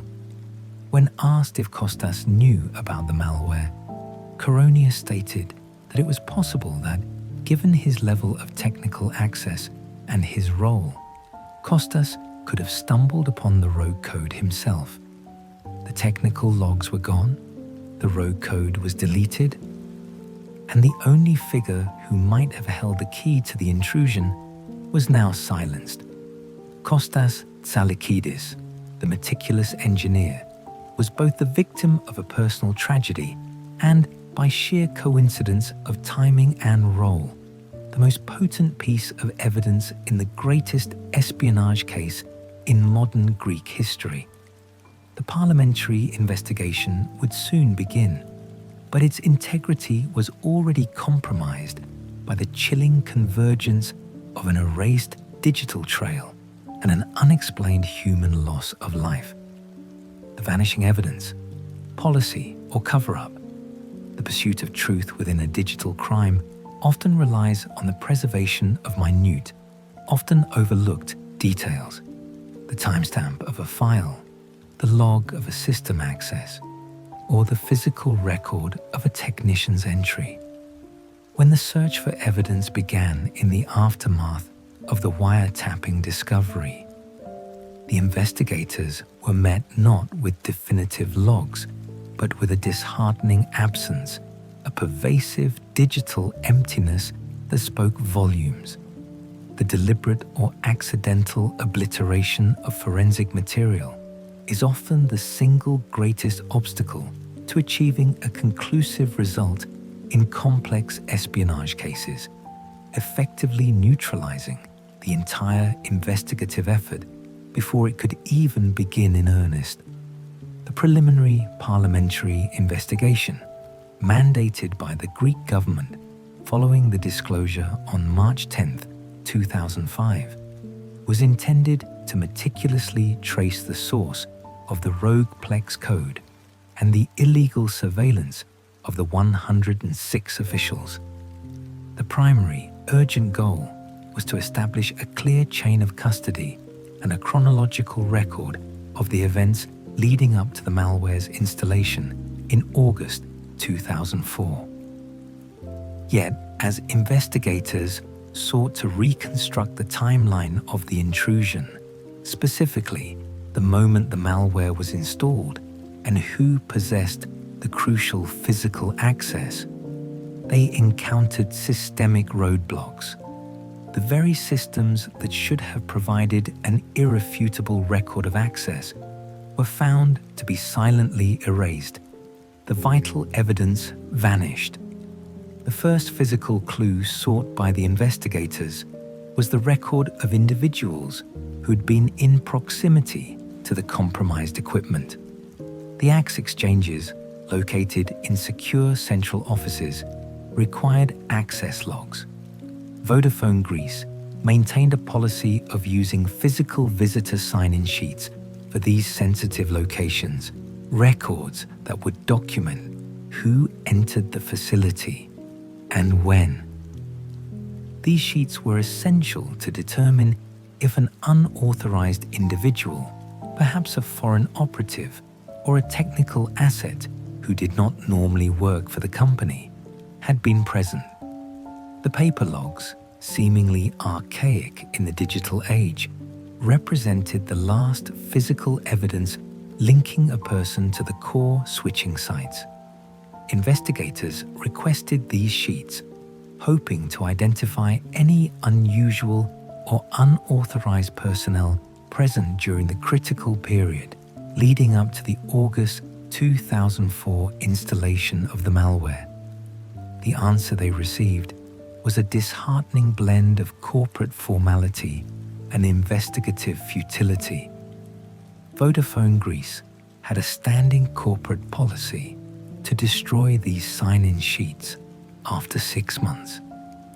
By the time the investigation formally commenced and the request was lodged in the spring of 2005, the critical records documenting access around the time of the initial breach had already been destroyed, a consequence of routine procedure that perfectly served to obscure the crucial physical trail.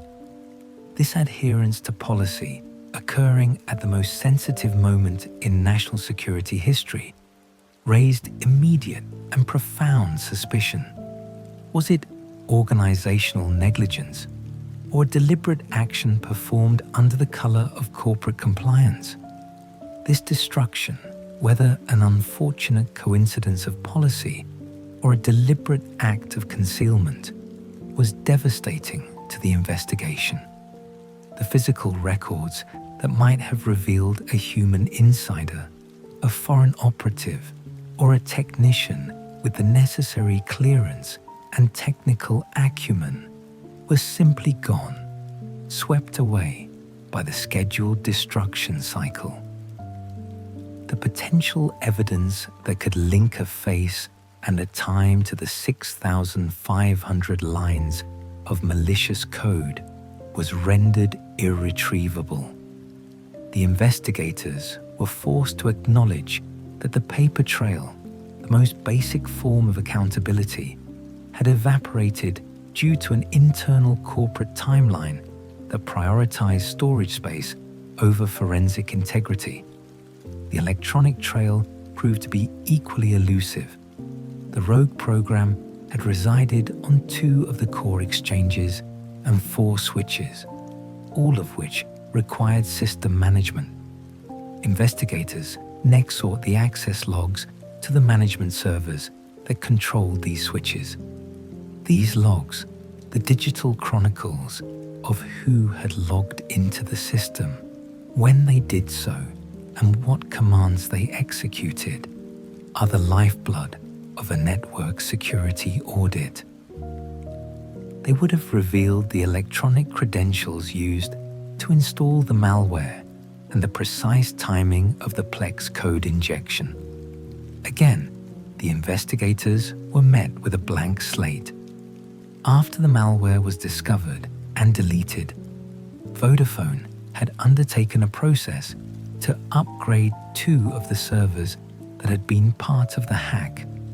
Following this upgrade, all prior access logs to the management servers were inexplicably wiped. The meticulous history of system interaction, the digital fingerprints of the perpetrators, or perhaps the actions of an insider, were systematically removed. Adding to the mystery, no backups of these critical access logs seem to exist, compounding the loss of the primary data and leaving a gaping hole in the digital chronology of the breach. This raised profound concerns about the company's internal protocols and accountability in handling evidence related to a national security event. The timing of the upgrade occurring immediately after the CEO had ordered the malware's destruction was highly suspect, suggesting a calculated move to sanitize the systems and bury the electronic history of the breach.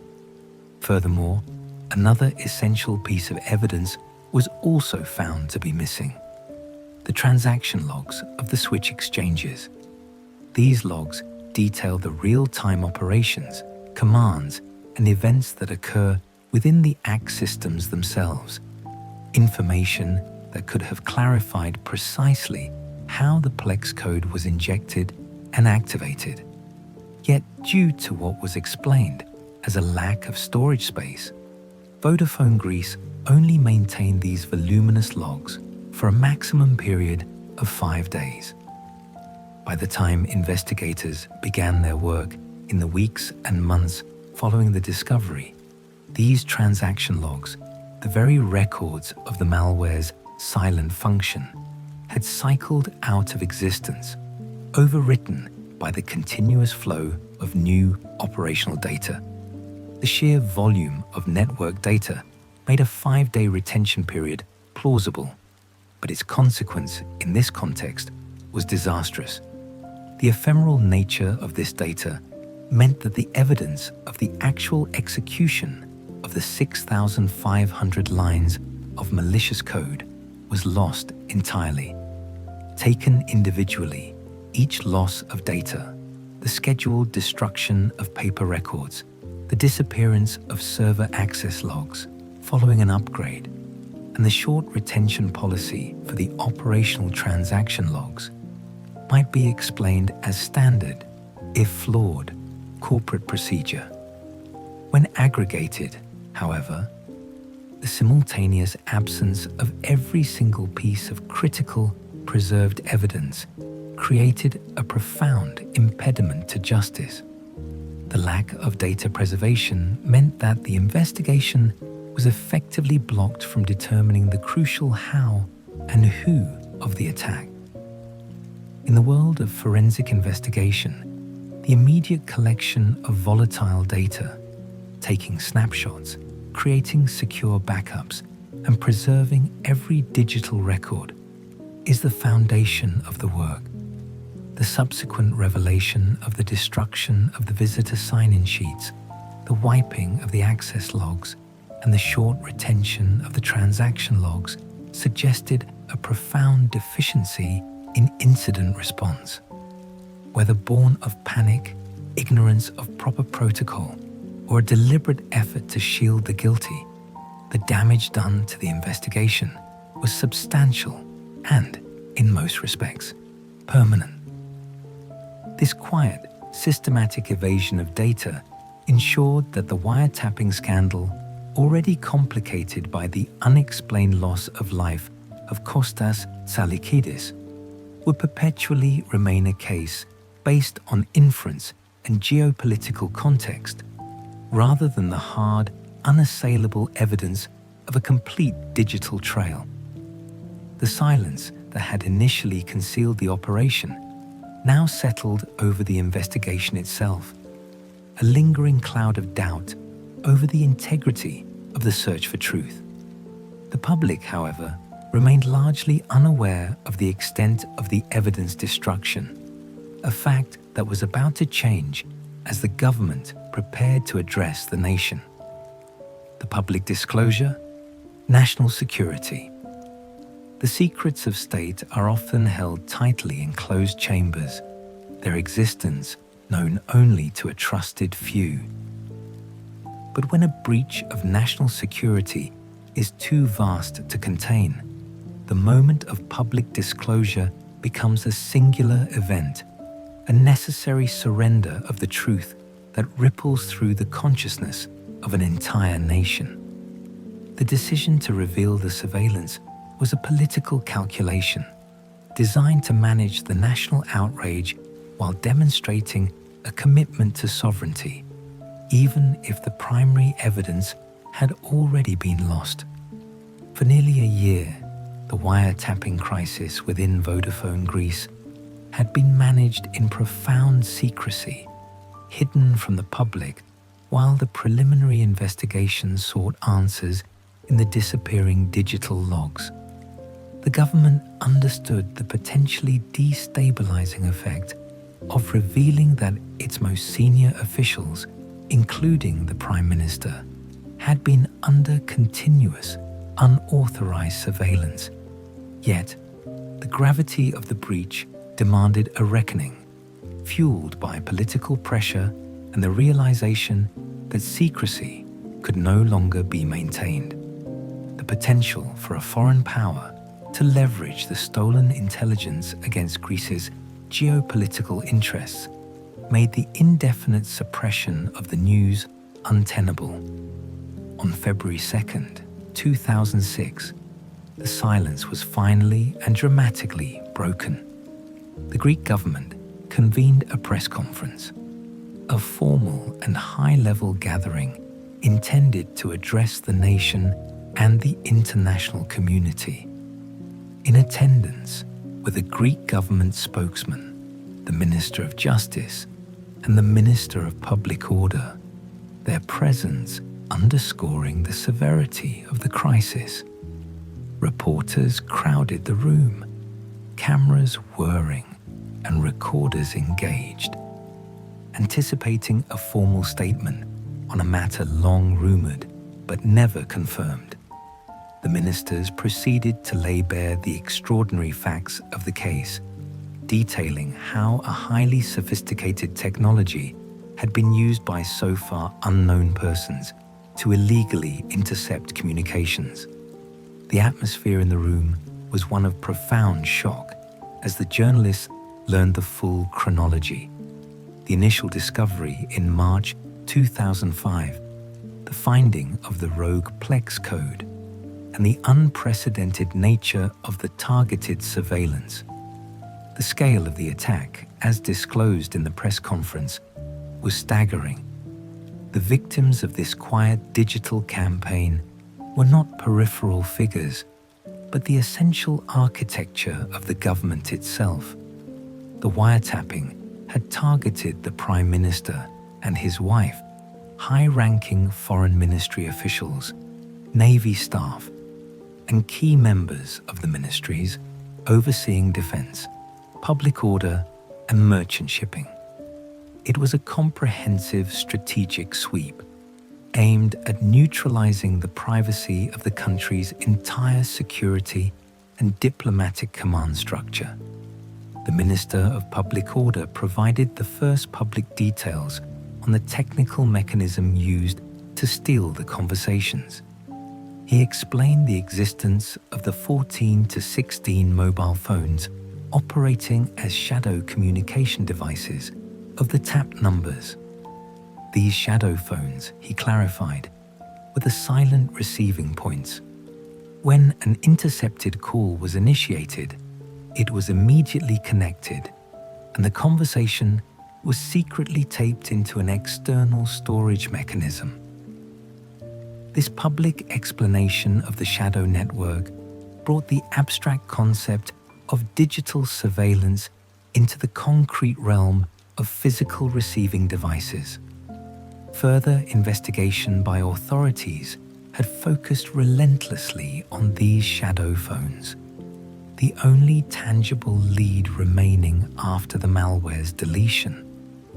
By analyzing the communication patterns, specifically which cellular towers the shadow phones communicated with at the moment the intercepted calls were received, investigators were able to isolate their general operational area. The analysis led to the identification of 4 specific Vodafone antennas that were consistently directing calls to the shadow phones. These antennas were all situated within a 2-kilometer radius centered around the Lycabettus Hill area of central Athens. This geographical data immediately narrowed the scope, suggesting the listening post or command center was operating from a fixed location within this specific section of the city. The reaction from the press corps was immediate and sharp, pivoting directly to the realm of geopolitical intrigue. Reporters quickly noted a crucial, unsettling coincidence. The identified area of Lycabettus Hill was the precise location of the United States and British embassies. If cellular phones were being used within those diplomatic compounds, their signals would naturally register with the 4 specific towers that had been identified as conduits for the shadow phone traffic. This observation, posed publicly by the journalists, immediately introduced the unspoken, terrifying possibility. Was a foreign country behind this attack? Given the sophistication of the Plex code malware, which required immense technical skill, deep proprietary knowledge of Ericsson's systems, significant time, money, and effort, the notion that a standard criminal or hacktivist group was responsible was dismissed out of hand. This was clearly the work of a highly resourced state-level intelligence operation. The ministers navigating this minefield of international speculation were careful to advise that no conclusions could be drawn yet and that the investigation remained ongoing. However, the geographic revelation had already done its work, seeding in the public mind the deeply unsettling idea that a powerful, sophisticated foreign entity had been silently extracting the secrets of the Greek government from the heart of its capital. The news spread rapidly, shocking the citizens of Greece, who suddenly questioned the security and privacy of their own most basic communications. The revelation also stunned the country's own intelligence and law enforcement agencies, who were now publicly exposed as having been left completely in the dark for nearly a year after the discovery. This profound public disclosure on February 2nd, 2006, officially transformed the technical failure into a full-blown political and espionage crisis. The focus was now fixed on the location of the shadow phones, which provided the only remaining pathway into the truth. The entire affair, which began with a quiet error message, was now cast as a modern digital espionage thriller, a narrative that would soon be pursued relentlessly by external technical experts and a grieving family seeking justice. The engineer's theory, the hidden backdoor. When official investigations falter and the trail of evidence is intentionally or accidentally obscured, the search for truth often falls to the specialized expertise of those who understand the language of code and the architecture of the network. This necessary shift from political inquiry to technical dissection would illuminate the profound stealth of the rogue operation. The political narrative often seeks blame, but the technical narrative seeks pattern, and it is in the pattern that the true sophistication of the attackers becomes clear. The meticulous reconstruction of the digital crime scene, performed long after the fact, revealed an elegance of intrusion that transcended simple hacking and pointed toward institutional mastery. A year after the malware was first discovered and promptly deleted, a body with the necessary technical acumen finally entered the investigation: the Hellenic Authority for the Information and Communication Security and Privacy, or ADAE. As the official independent regulatory body responsible for digital privacy and security in Greece, the ADAE was uniquely positioned to decipher the technical complexity of the breach, even in the absence of fresh, volatile evidence. Their mandate required them to look beyond the immediate corporate response and into the fundamental integrity of the national communication infrastructure, providing a long-delayed, impartial technical audit.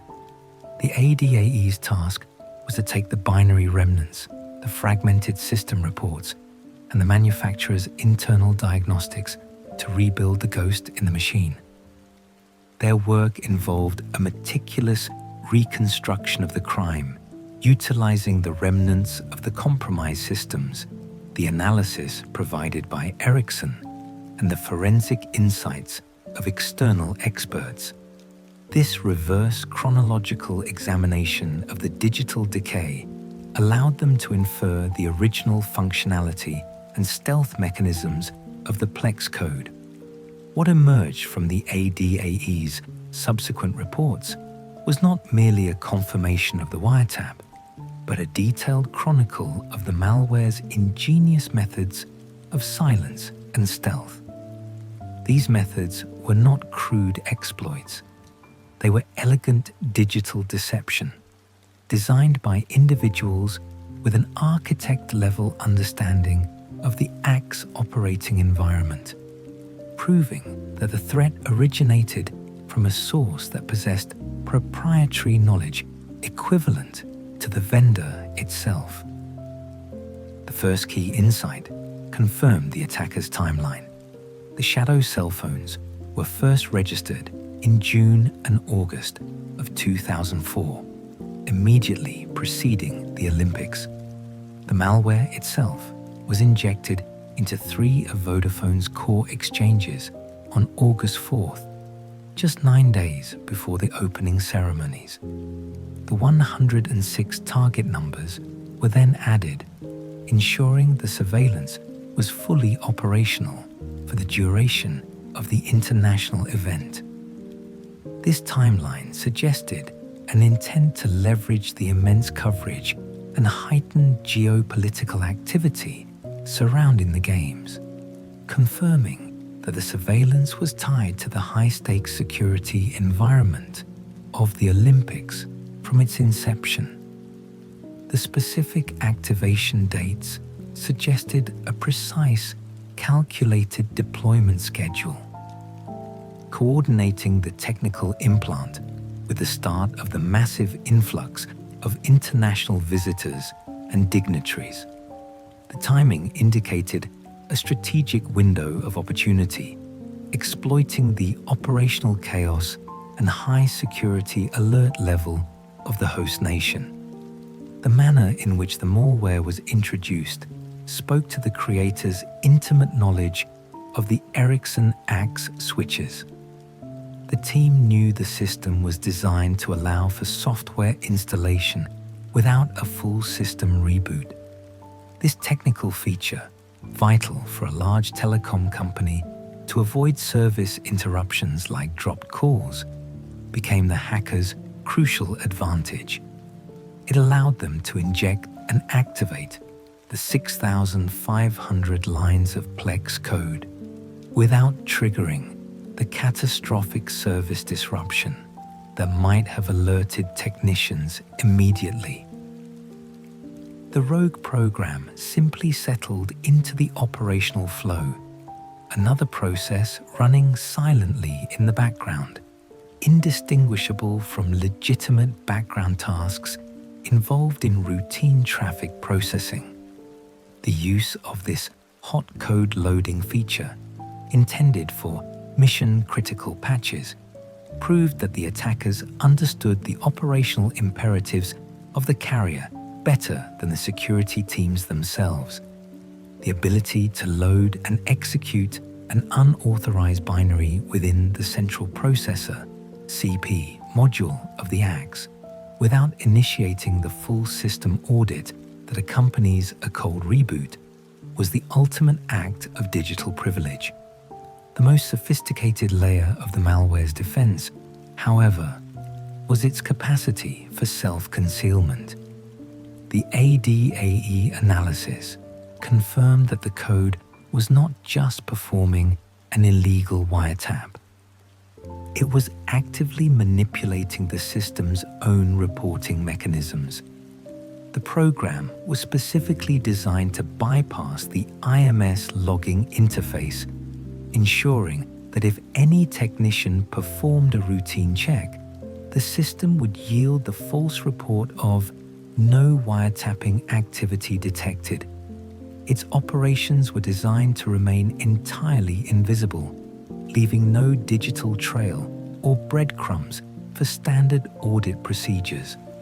This manipulation was achieved by intercepting the internal query commands used by the axe maintenance language, providing a false affirmative response that the system was running cleanly, thereby preserving the illusion of system integrity. The malware created a digital ghost image of a perfectly functioning network state, shielding its own malicious processes from detection. This stealth extended to the switch's internal diagnostics. The malware was programmed to modify the commands that would normally list all active processes running on the exchange. When a technician executed the standard query to see what software was running, the rogue program would simply omit itself from the displayed list, effectively disappearing in plain sight. This technique, known as rootkitting in general computing, was executed here against the proprietary Plex kernel, demonstrating a mastery of the operating system's internal functions that was breathtakingly advanced. The code was not merely hidden, it was actively performing counter-forensics against the legitimate system administrators. The hackers also ensured their own guaranteed re-entry and ability to control the operation remotely by embedding a sophisticated backdoor mechanism. They created their own logging credentials and, more brilliantly, altered the exchange's command parser. The command parser is the component of the operating system that reads and interprets user input. By modifying its function, the attackers created a specific secret input sequence that served as a master control. This hidden sequence was achieved by entering a legitimate command followed by 6 blank spaces. This seemingly innocuous sequence acted as a deactivation tool, silently shutting down the exchange's transaction logs and silencing any internal alarms that might have alerted Vodafone technicians to unauthorized activity. This way, the hackers could execute their commands, including the initial installation and later updates, with absolute certainty that no contemporaneous record of their actions would be generated. This was not merely a password. It was a digital incantation that forced the mighty axe switch to ignore its fundamental duty of logging activity, ensuring that the operation remained a ghost tab, immune to internal discovery. The sophistication of this command parser exploit alone suggested the full, unwavering resources of a major intelligence agency, pointing toward an entity that not only understood the ACK system, but possessed the tools and time necessary to exploit its deepest vulnerabilities. In a complementary discovery, the focus turned once again to Kostas Tsalikidis. The technical investigation sought to understand his level of awareness, tracing through his professional life. His notebooks, the meticulous records of his engineering work, contained explicit references to the RES software, the very component of the Ericsson switch that the hackers had weaponized for the wiretap. This demonstrated that he possessed a unique awareness of the system's latent surveillance capability. More tellingly, diagrams in his notebooks of the two switch centers where the malware was ultimately found bore small, hand-drawn question marks next to the specific devices. While this evidence was purely circumstantial, it suggested that Kostas, in the course of his detailed technical work, perhaps while preparing for the very 3G upgrades he was managing, had come into direct, uneasy contact with the rogue code or the unusual configuration. His own quiet discovery, perhaps prompted by the network anomalies that preceded the public finding, may have been the source of the profound stress and fear that led to his abrupt attempted resignation. The ADAE's meticulous analysis thus concluded not only that the hack was real, but that the network's most knowledgeable insider may have possessed pre-knowledge of the intrusion, a discovery that deepened the mystery surrounding his tragic passing. The ADAE's detailed technical reports did not name the perpetrators, but they confirmed an irrefutable truth. The operation was executed with a level of internal knowledge and external sophistication that placed it squarely in the realm of state-level espionage. The technical analysis had illuminated the shadow network's design, but the identity of the actor behind the six-space deactivation command remained obscured by the quiet ambiguity of geopolitical power. The meticulous work was complete, but the question of justice now required confronting a dark parallel that had emerged in another European nation. The second tragedy, the Italian parallel. The true depth of a crisis is often revealed not by a single shattering event, but by the quiet realization that the same pattern of tragedy is unfolding elsewhere. In the wake of the Greek wiretapping scandal, the unsettling sense that the events in Athens were not unique began to solidify when an almost perfectly mirrored tragedy emerged from the south, across the Mediterranean. This strange, synchronous shadow suggested a common unseen hand orchestrating events with chilling precision across the European continent, demonstrating that the vulnerability was systemic and the actors were operating on an international stage. It was in July of 2006, nearly a year and a half after the remains of Kostas Tsalikidis were found deceased, that the news of an eerily similar incident began to surface from Italy. The setting was Naples, a city of ancient depth and vibrant complexity, but the location of the tragedy was a modern, impersonal overpass. There, the remains of Adamo Bove, a network security employee at Telecom Italia, were found beneath a bypass, his passing immediately framed as self-inflicted, a jump from the height of the bridge. The parallels between the two losses of life were striking, an unnerving echo across the boundaries of two sovereign nations.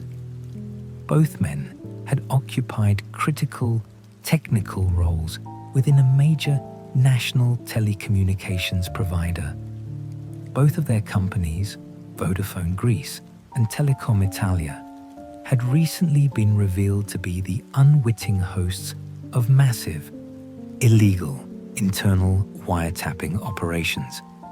And in both cases, the official explanation of self-inflicted harm was immediately and fiercely questioned, shrouded in circumstances that suggested a violence far more deliberate than self-inflicted despair.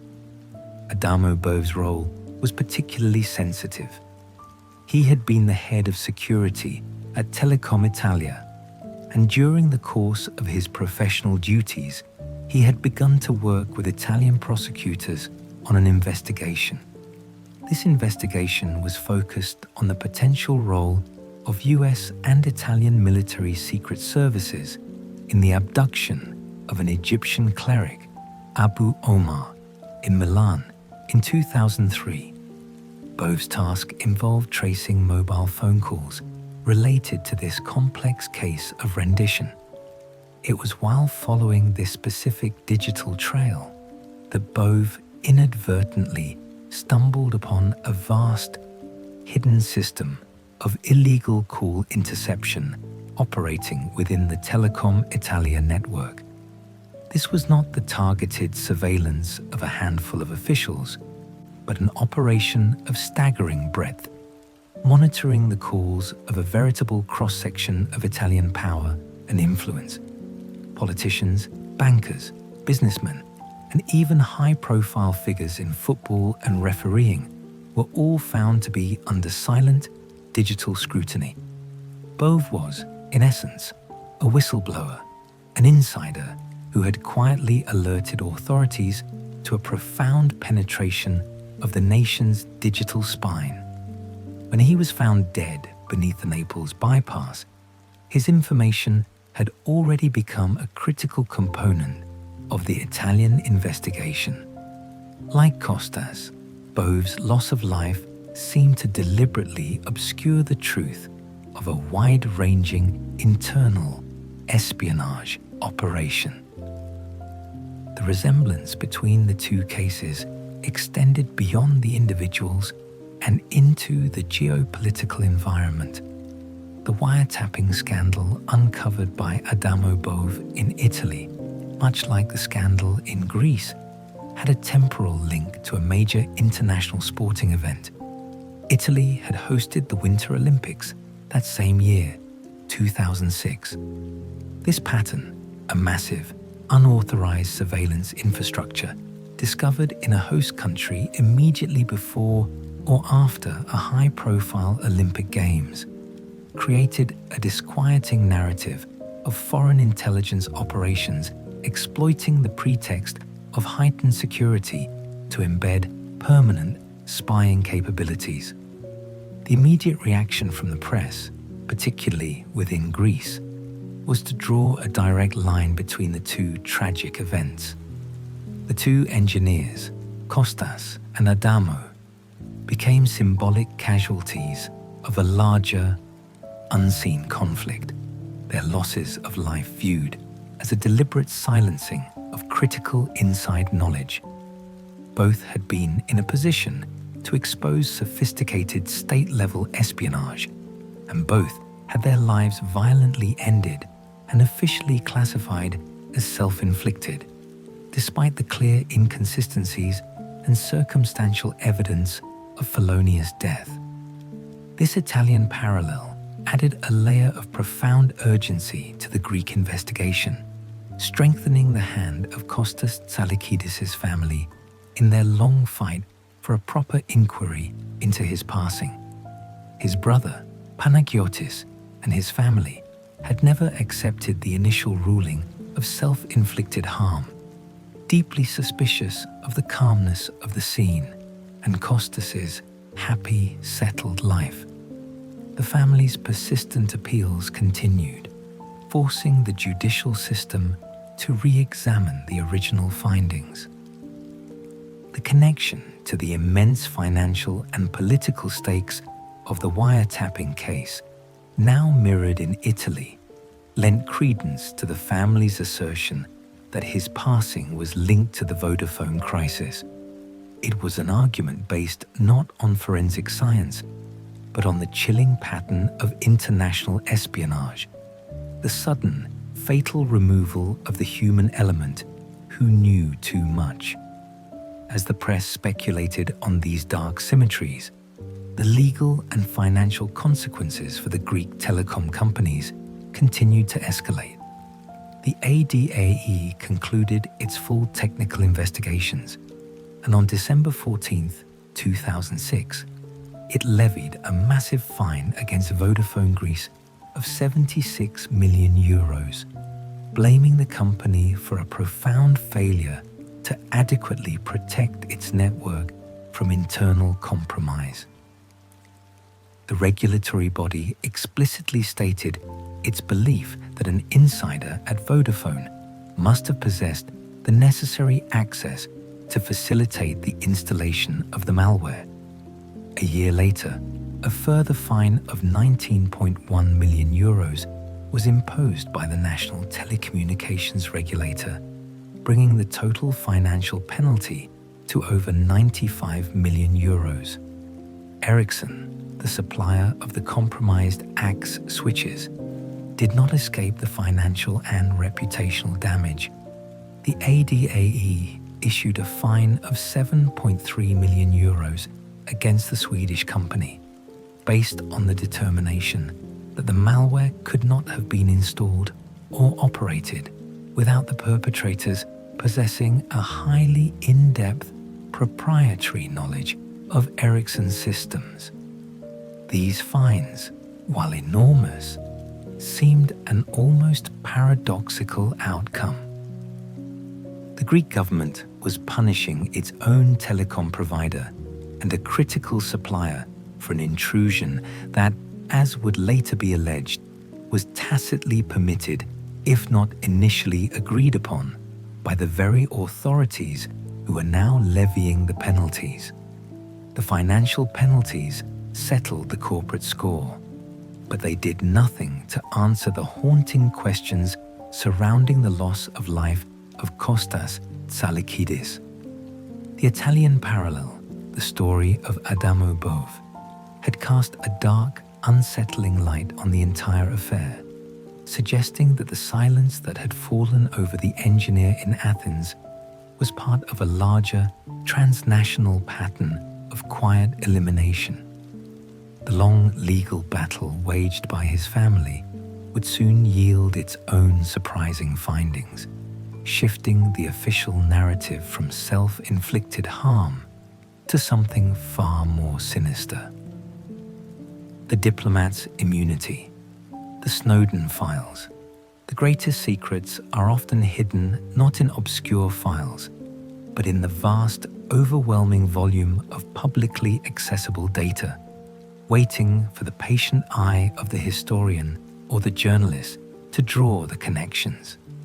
It is the sudden illumination of geopolitical context that can finally provide the human motive for an otherwise inexplicable technical crime, peeling back the layers of corporate denial and political obfuscation to reveal the true architects of the surveillance. Years after the discovery of the rogue Plex code and the resulting chaos in Greece, the full geopolitical motive behind the Athens wiretapping scandal would finally begin to emerge from the quiet depths of leaked intelligence. The key lay with journalist James Bamford, a seasoned chronicler of the US intelligence apparatus, and the extensive collection of classified documents released by former National Security Agency contractor Edward Snowden.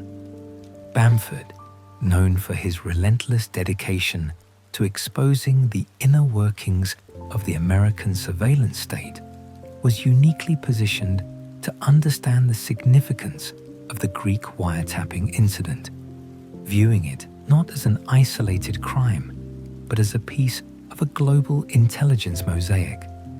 In September 2014, while Bamford was conducting an interview with Snowden in Moscow, he noticed a passing reference within some of the unpublished National Security Agency (NSA) documents. These documents, buried within the mass of leaked files, contained intelligence related to wiretapping in Greece, a case Bamford had followed with persistent curiosity since its public revelation in 2006. This chance discovery provided the essential human and political context that had been missing from the forensic reports. The documents detailed the internal rationale and operational guidelines for the NSA's surveillance activities in allied nations, offering a chilling explanation for the highly sophisticated nature of the Plex code found in the ACK switches. The documents revealed a standard operating procedure employed by the NSA, a routine practice of approaching host countries of major international events, such as the Olympics or the World Cup, with an offer of assistance. The argument was always compelling. The NSA possessed the immense technical capacity, specialized equipment, and unique expertise required to conduct large-scale intelligence monitoring, capabilities that local intelligence services often lacked. The offer was simple: allow the NSA to integrate surveillance technology into the host country's telecom system to monitor for terrorist threats during the high-risk event. This assistance was often framed as a necessity for global security, making it difficult for the host country to refuse, even when local laws were prohibitive. The Greek government, highly concerned about the potential for attack, especially in the wake of the previous year's terrorist activity and the historical presence of groups like November 17th, was receptive. Greece was particularly unprepared and incapable of conducting the kind of mass surveillance required to secure the 2004 Athens Summer Olympics. The security burden for the Olympics was immense, exceeding 7 billion euros in total expenditure. And the Greek intelligence service recognized their profound technological deficit in managing the threat landscape. According to the Snowden documents, the NSA began coordinating with the Greek National Intelligence Service, known as EYP, in the 2 years leading up to the Games. Though Greek law at the time strictly prohibited government wiretapping, the intense political pressure and the palpable fear of a terrorist attack at the first Summer Games, held outside the United States since September 11th, 2001, led to a quiet, unwritten agreement. The Greek government secretly authorized the NSA to access and bug the Greek telecom system for the limited period of the Olympics, ostensibly for counter-terrorism purposes. This tacit, high-level approval bypassed the country's own legislative and judicial controls, creating a temporary, illegal zone of surveillance within the national infrastructure. This authorization set the stage for the true mechanism of the breach. With official, if secret, government acquiescence, the operation moved to the technical level. The NSA required a human intelligence operative, a crucial insider known as a human asset, to facilitate the deep, specialized access required to inject the malware into the Vodafone Greece system. This human element was necessary to either obtain the proprietary Plex code documentation or physically introduce the software onto the highly secured ACK switches. This role was allegedly filled by a Central Intelligence Agency, CIA, agent named William Basil. Basil was the perfect candidate for this quiet, sensitive task. He spoke fluent Greek, had family ties in the country, and was highly familiar with the local landscape. He worked under the diplomatic cover of being the first Secretary of Regional Affairs for the US Embassy in Athens, a title that provided him with both a base of operations and the crucial protection of diplomatic immunity. His cover allowed him free movement and contact with high-level corporate and security officials without raising immediate suspicion. The entire sequence of events now coalesced into a single elegant mechanism of espionage. The operation was designed as a bait and switch. First, secure the quiet, high-level authorization from the Greek government to help with security. Next, use the human asset, Basil, to gain the necessary insider knowledge or access to place the Plex code malware onto the ACK switches. And finally, exfiltrate the intercepted communications to the 14 shadow cell phone lines for archive and analysis. The Olympics concluded without incident, the systems performing their silent surveillance as authorized. According to a confidential source within the intelligence community, this should have been the end of the operation. The NSA was expected to remove all its infrastructure and depart, leaving the Greek system clean. However, the chilling truth revealed in the documents was that the surveillance apparatus was never fully removed. The apparatus was simply deactivated for a brief period, an operational formality, and then quietly reactivated. The intention, however, had dramatically changed. The focus was no longer on tracking terrorists. The NSA had shifted the parameters of the operation, turning the sophisticated, embedded surveillance mechanism directly onto the Greek government itself, including the Prime Minister and his wife. This subtle yet profound act of retargeting, using a surveillance capability sanctioned for one purpose, to monitor an allied government for intelligence gathering, was not, according to intelligence sources, an unusual aberration. It was described as standard operating procedure. Once the technical capability is successfully installed and proven to function, it is rarely relinquished.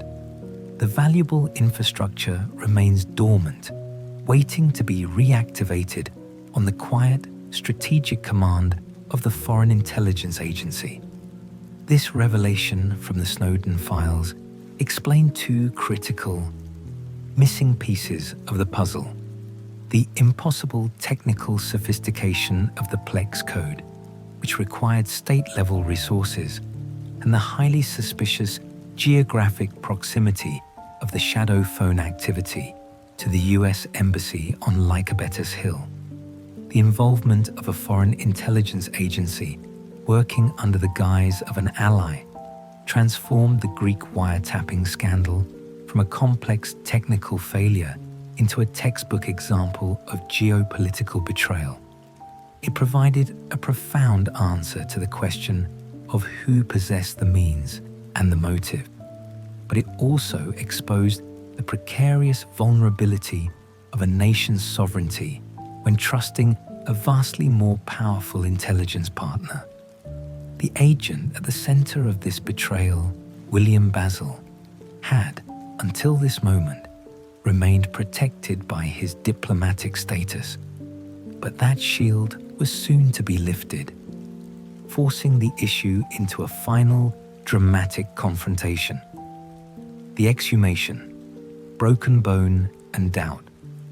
The pursuit of quiet resolution often requires a willingness to revisit painful moments, to question the finality of old verdicts, and to insist that the truth, however inconvenient, must ultimately find its voice. For the family of Kostas Tsalikidis, the official ruling of self-inflicted harm, upheld through years of bureaucratic resistance, never offered true peace. Their unwavering suspicion demanded a final, physical confrontation with the evidence.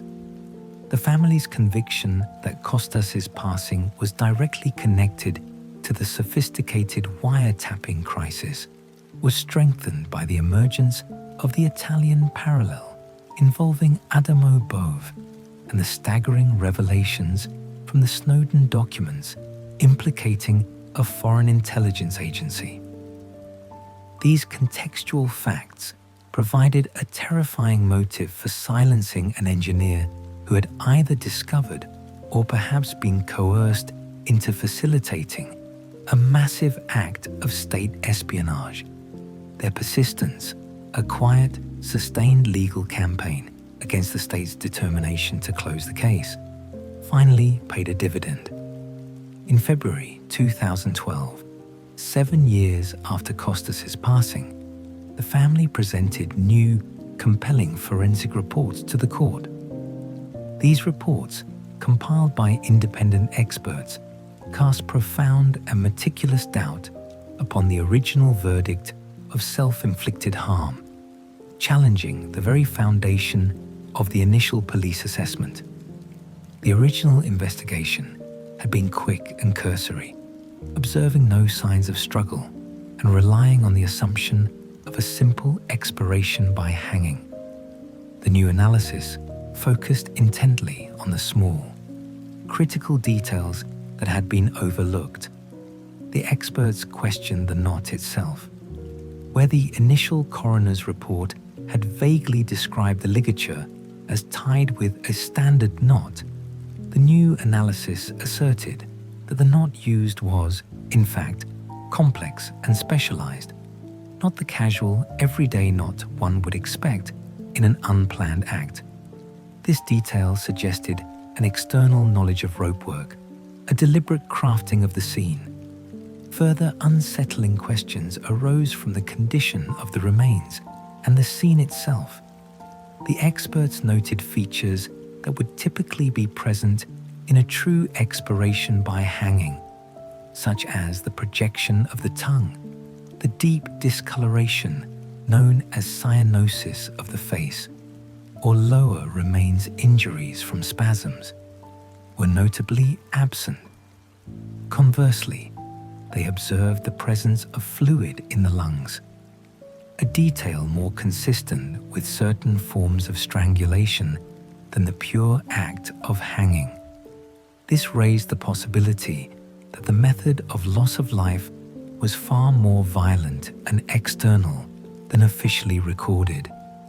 This accumulation of doubt, meticulously presented and backed by independent forensic rigor, finally compelled the legal system to act. In April 2012, 7 years after his sudden passing and 6 years after his family first requested it, Kostas Tsalikidis' remains were exhumed from its resting place. The dramatic, final step of disturbing the grave was undertaken to conduct definitive tests, primarily a toxicology report to check for substances or sedatives that might have incapacitated him before his loss of life, thereby facilitating the staging of the scene. The toxicology findings were definitive, yet added a layer of ambiguity. The report was negative. Kostas had not been impaired or sedated before his loss of life. This finding, while eliminating one theory, did not settle the matter of the cause of loss of life. However, the exhumation allowed a new team of coroners to conduct a more detailed physical examination of the remains, an opportunity denied to the original investigation. This second look at the evidence yielded a shocking and irrefutable discovery. Kostas's hyoid bone was, in fact, broken. The hyoid bone is a small, U-shaped bone located in the front of the neck, and its fracture is a profoundly significant detail in forensic pathology. While the original autopsy report in 2005 had clearly stated that this bone was intact, the subsequent examination proved this to be an error of omission or observation.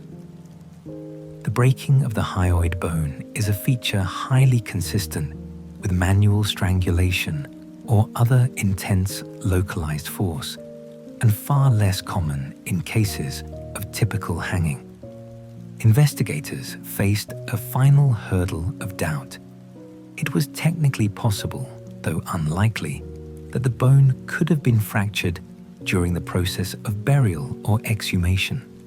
Therefore, the broken hyoid bone, while deeply suggestive of foul play, could not be definitively time-stamped as the cause of loss of life.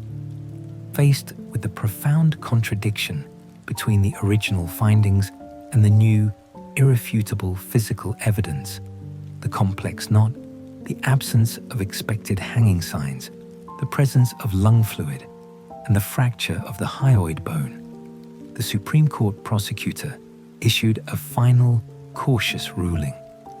In place of the definite verdict of self-inflicted harm, the cause of loss of life for Kostas Tsalikidis was officially changed to unclarified. The evidence of felonious death was now physically manifest, but the window to prove its moment had been closed by the initial failure of the investigation.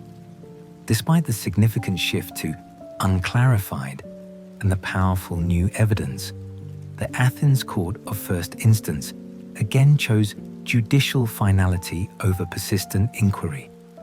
In June 16, 2014, the court upheld the original ruling of self-inflicted harm, allowing the case to be archived and closed for a second time. The legal system, faced with an unresolved case involving sensitive state secrets, chose to retreat from the troubling implications. But the Tsalikidis family refused to accept this second closure. They carried their battle beyond the national courts, lodging a formal application with the European Court of Human Rights in Strasbourg. This final international appeal was not about proving who committed the crime, but about demanding that the Greek state acknowledge the failure of its own justice system to conduct a full and proper investigation, especially given the clear inconsistencies surrounding his passing. In November 16, 2017, the European Court of Human Rights ruled in the family's favor.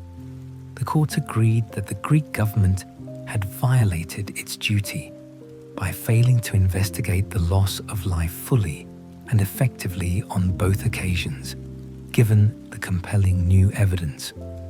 The state was ordered to pay the Tsalikidis family €50,000 in damages.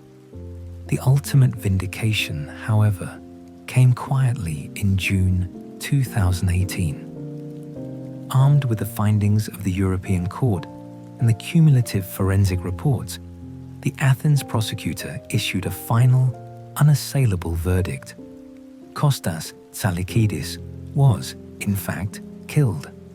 A formal arrest warrant for felonious death was issued against persons unknown. The meticulous engineer, whose knowledge of the network was so absolute, had not terminated his own life. He had been silenced, his loss of life staged, to conceal the larger truth of espionage. The verdict provided a quiet, profound justice for his family, but the identity of the person, or the intelligence agency, that ordered his ending remained a final, unwritten page in the narrative of the Athens Shadow Games. The unanswered questions. The Greek Watergate. When the storm of conflict subsides, the damage remains, casting long shadows of doubt and profound ambiguity over the landscape where the battles were fought. The Athens wiretapping scandal, a narrative born of code and geopolitical intrigue, leaves behind not a definitive conclusion, but a collection of enduring, unanswered questions that define the legacy of this modern espionage tragedy.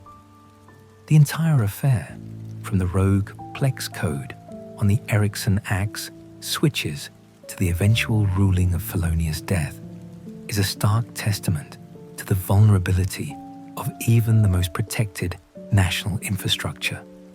This was not a simple act of criminal hacking. It was a systematic campaign of digital espionage executed with state-level precision, aimed at neutralizing the privacy of the Greek government's most senior officials. The technical facts of the intrusion are clear. The operation exploited a subtle weakness in the lawful interception feature, the RES system, which was present but unmonitored in the Vodafone Greece network. The perpetrators, utilizing sophisticated proprietary knowledge, bypassed the logging function and routed stolen communications through 14 dedicated shadow cell phone lines, all pointing geographically toward the area of the US Embassy on Lycabettus Hill. Yet, the core narrative remains defined by ambiguity and evasion, the unanswered questions that resist final closure. The most profound silence surrounds Kostas Tsalikidis. The court has ruled his loss of life a felonious death, confirming that the meticulous engineer was silenced.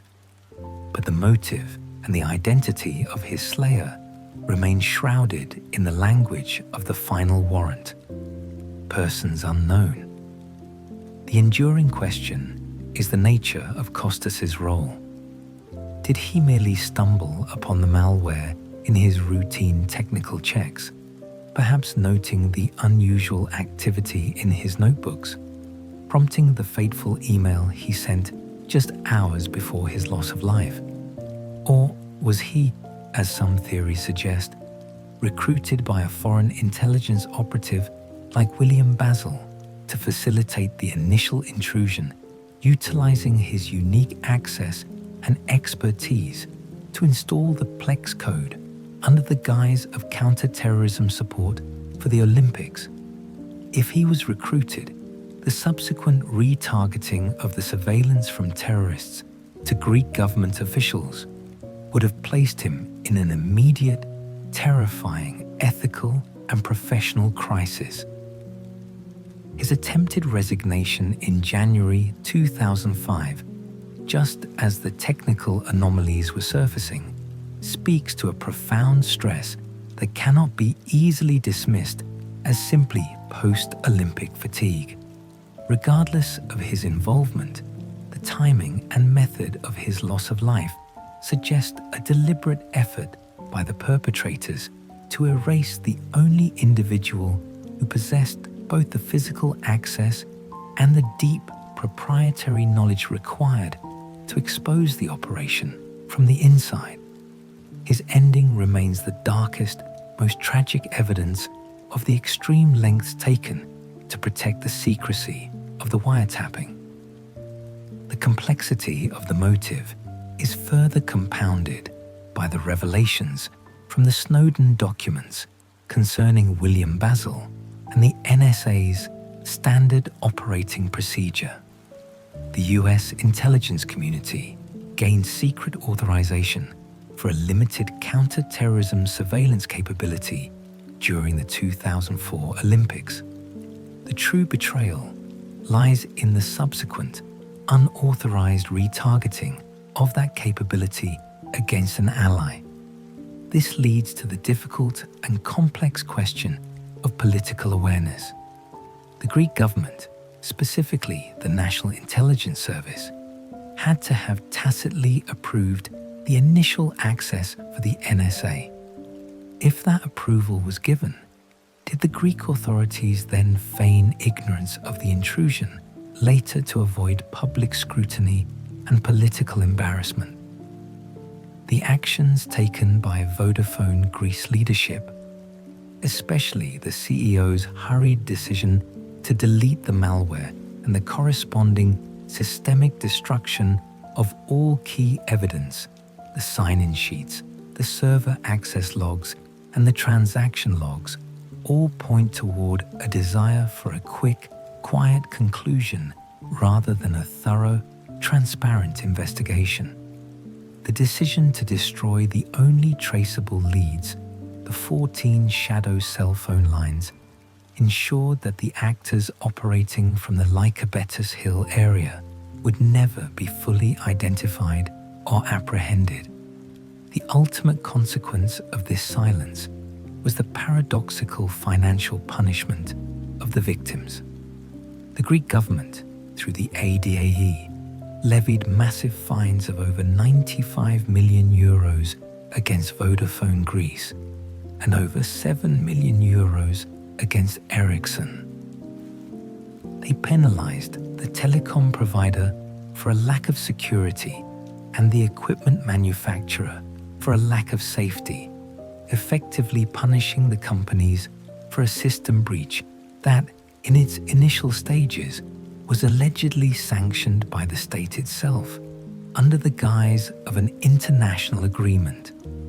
The fine system became a means of transferring the financial cost of a national security failure onto corporate entities, while the government maintained a public position of outrage and ignorance. The fact that the alleged CIA operative, William Basil, had an international arrest warrant for espionage and eavesdropping issued against him in 2014, years after he had quietly left Greece using his diplomatic immunity, is a formal acknowledgement of the Greek state's belief regarding the source of the attack. Yet Basil remains at large, shielded by the geopolitical boundaries that often protect intelligence agents from the legal consequences of their foreign operations. The chilling parallel of the Italian case, the loss of life of Adamo Bove at Telecom Italia around the time of the 2006 Winter Olympics, reinforces the hypothesis that this was not a singular event, but a pattern of intelligence operations conducted under the pretext of Olympic security, with the human cost tragically borne by the engineers who stumbled upon the truth. The silence that now prevails over the Athens Shadow Games is not the peace of resolution, but the enduring ambiguity of unresolved state conflict. The sophisticated rogue code is deleted, the engineer is terminated, the diplomat is gone, and the public is left with a profound, unsettling knowledge that the architecture of their everyday communication remains a quiet, potential battleground. The final question that lingers in the quiet of the night is whether the ability to ensure national security can ever coexist with the fundamental right to digital privacy, or if the unseen systems of surveillance will always lead to an enduring, costly silence. The vast, complex narrative of the Athens Shadow Games now slowly recedes, leaving us in the quiet contemplation of a world where the lines between the seen and the unseen, the trusted and the compromised, are perpetually blurred. We have traced the faint electronic signatures of a profound breach, followed the trail of proprietary code, and stood at the edge of human tragedy, all stemming from a subtle disturbance in the massive, humming quiet of the global telecommunications network.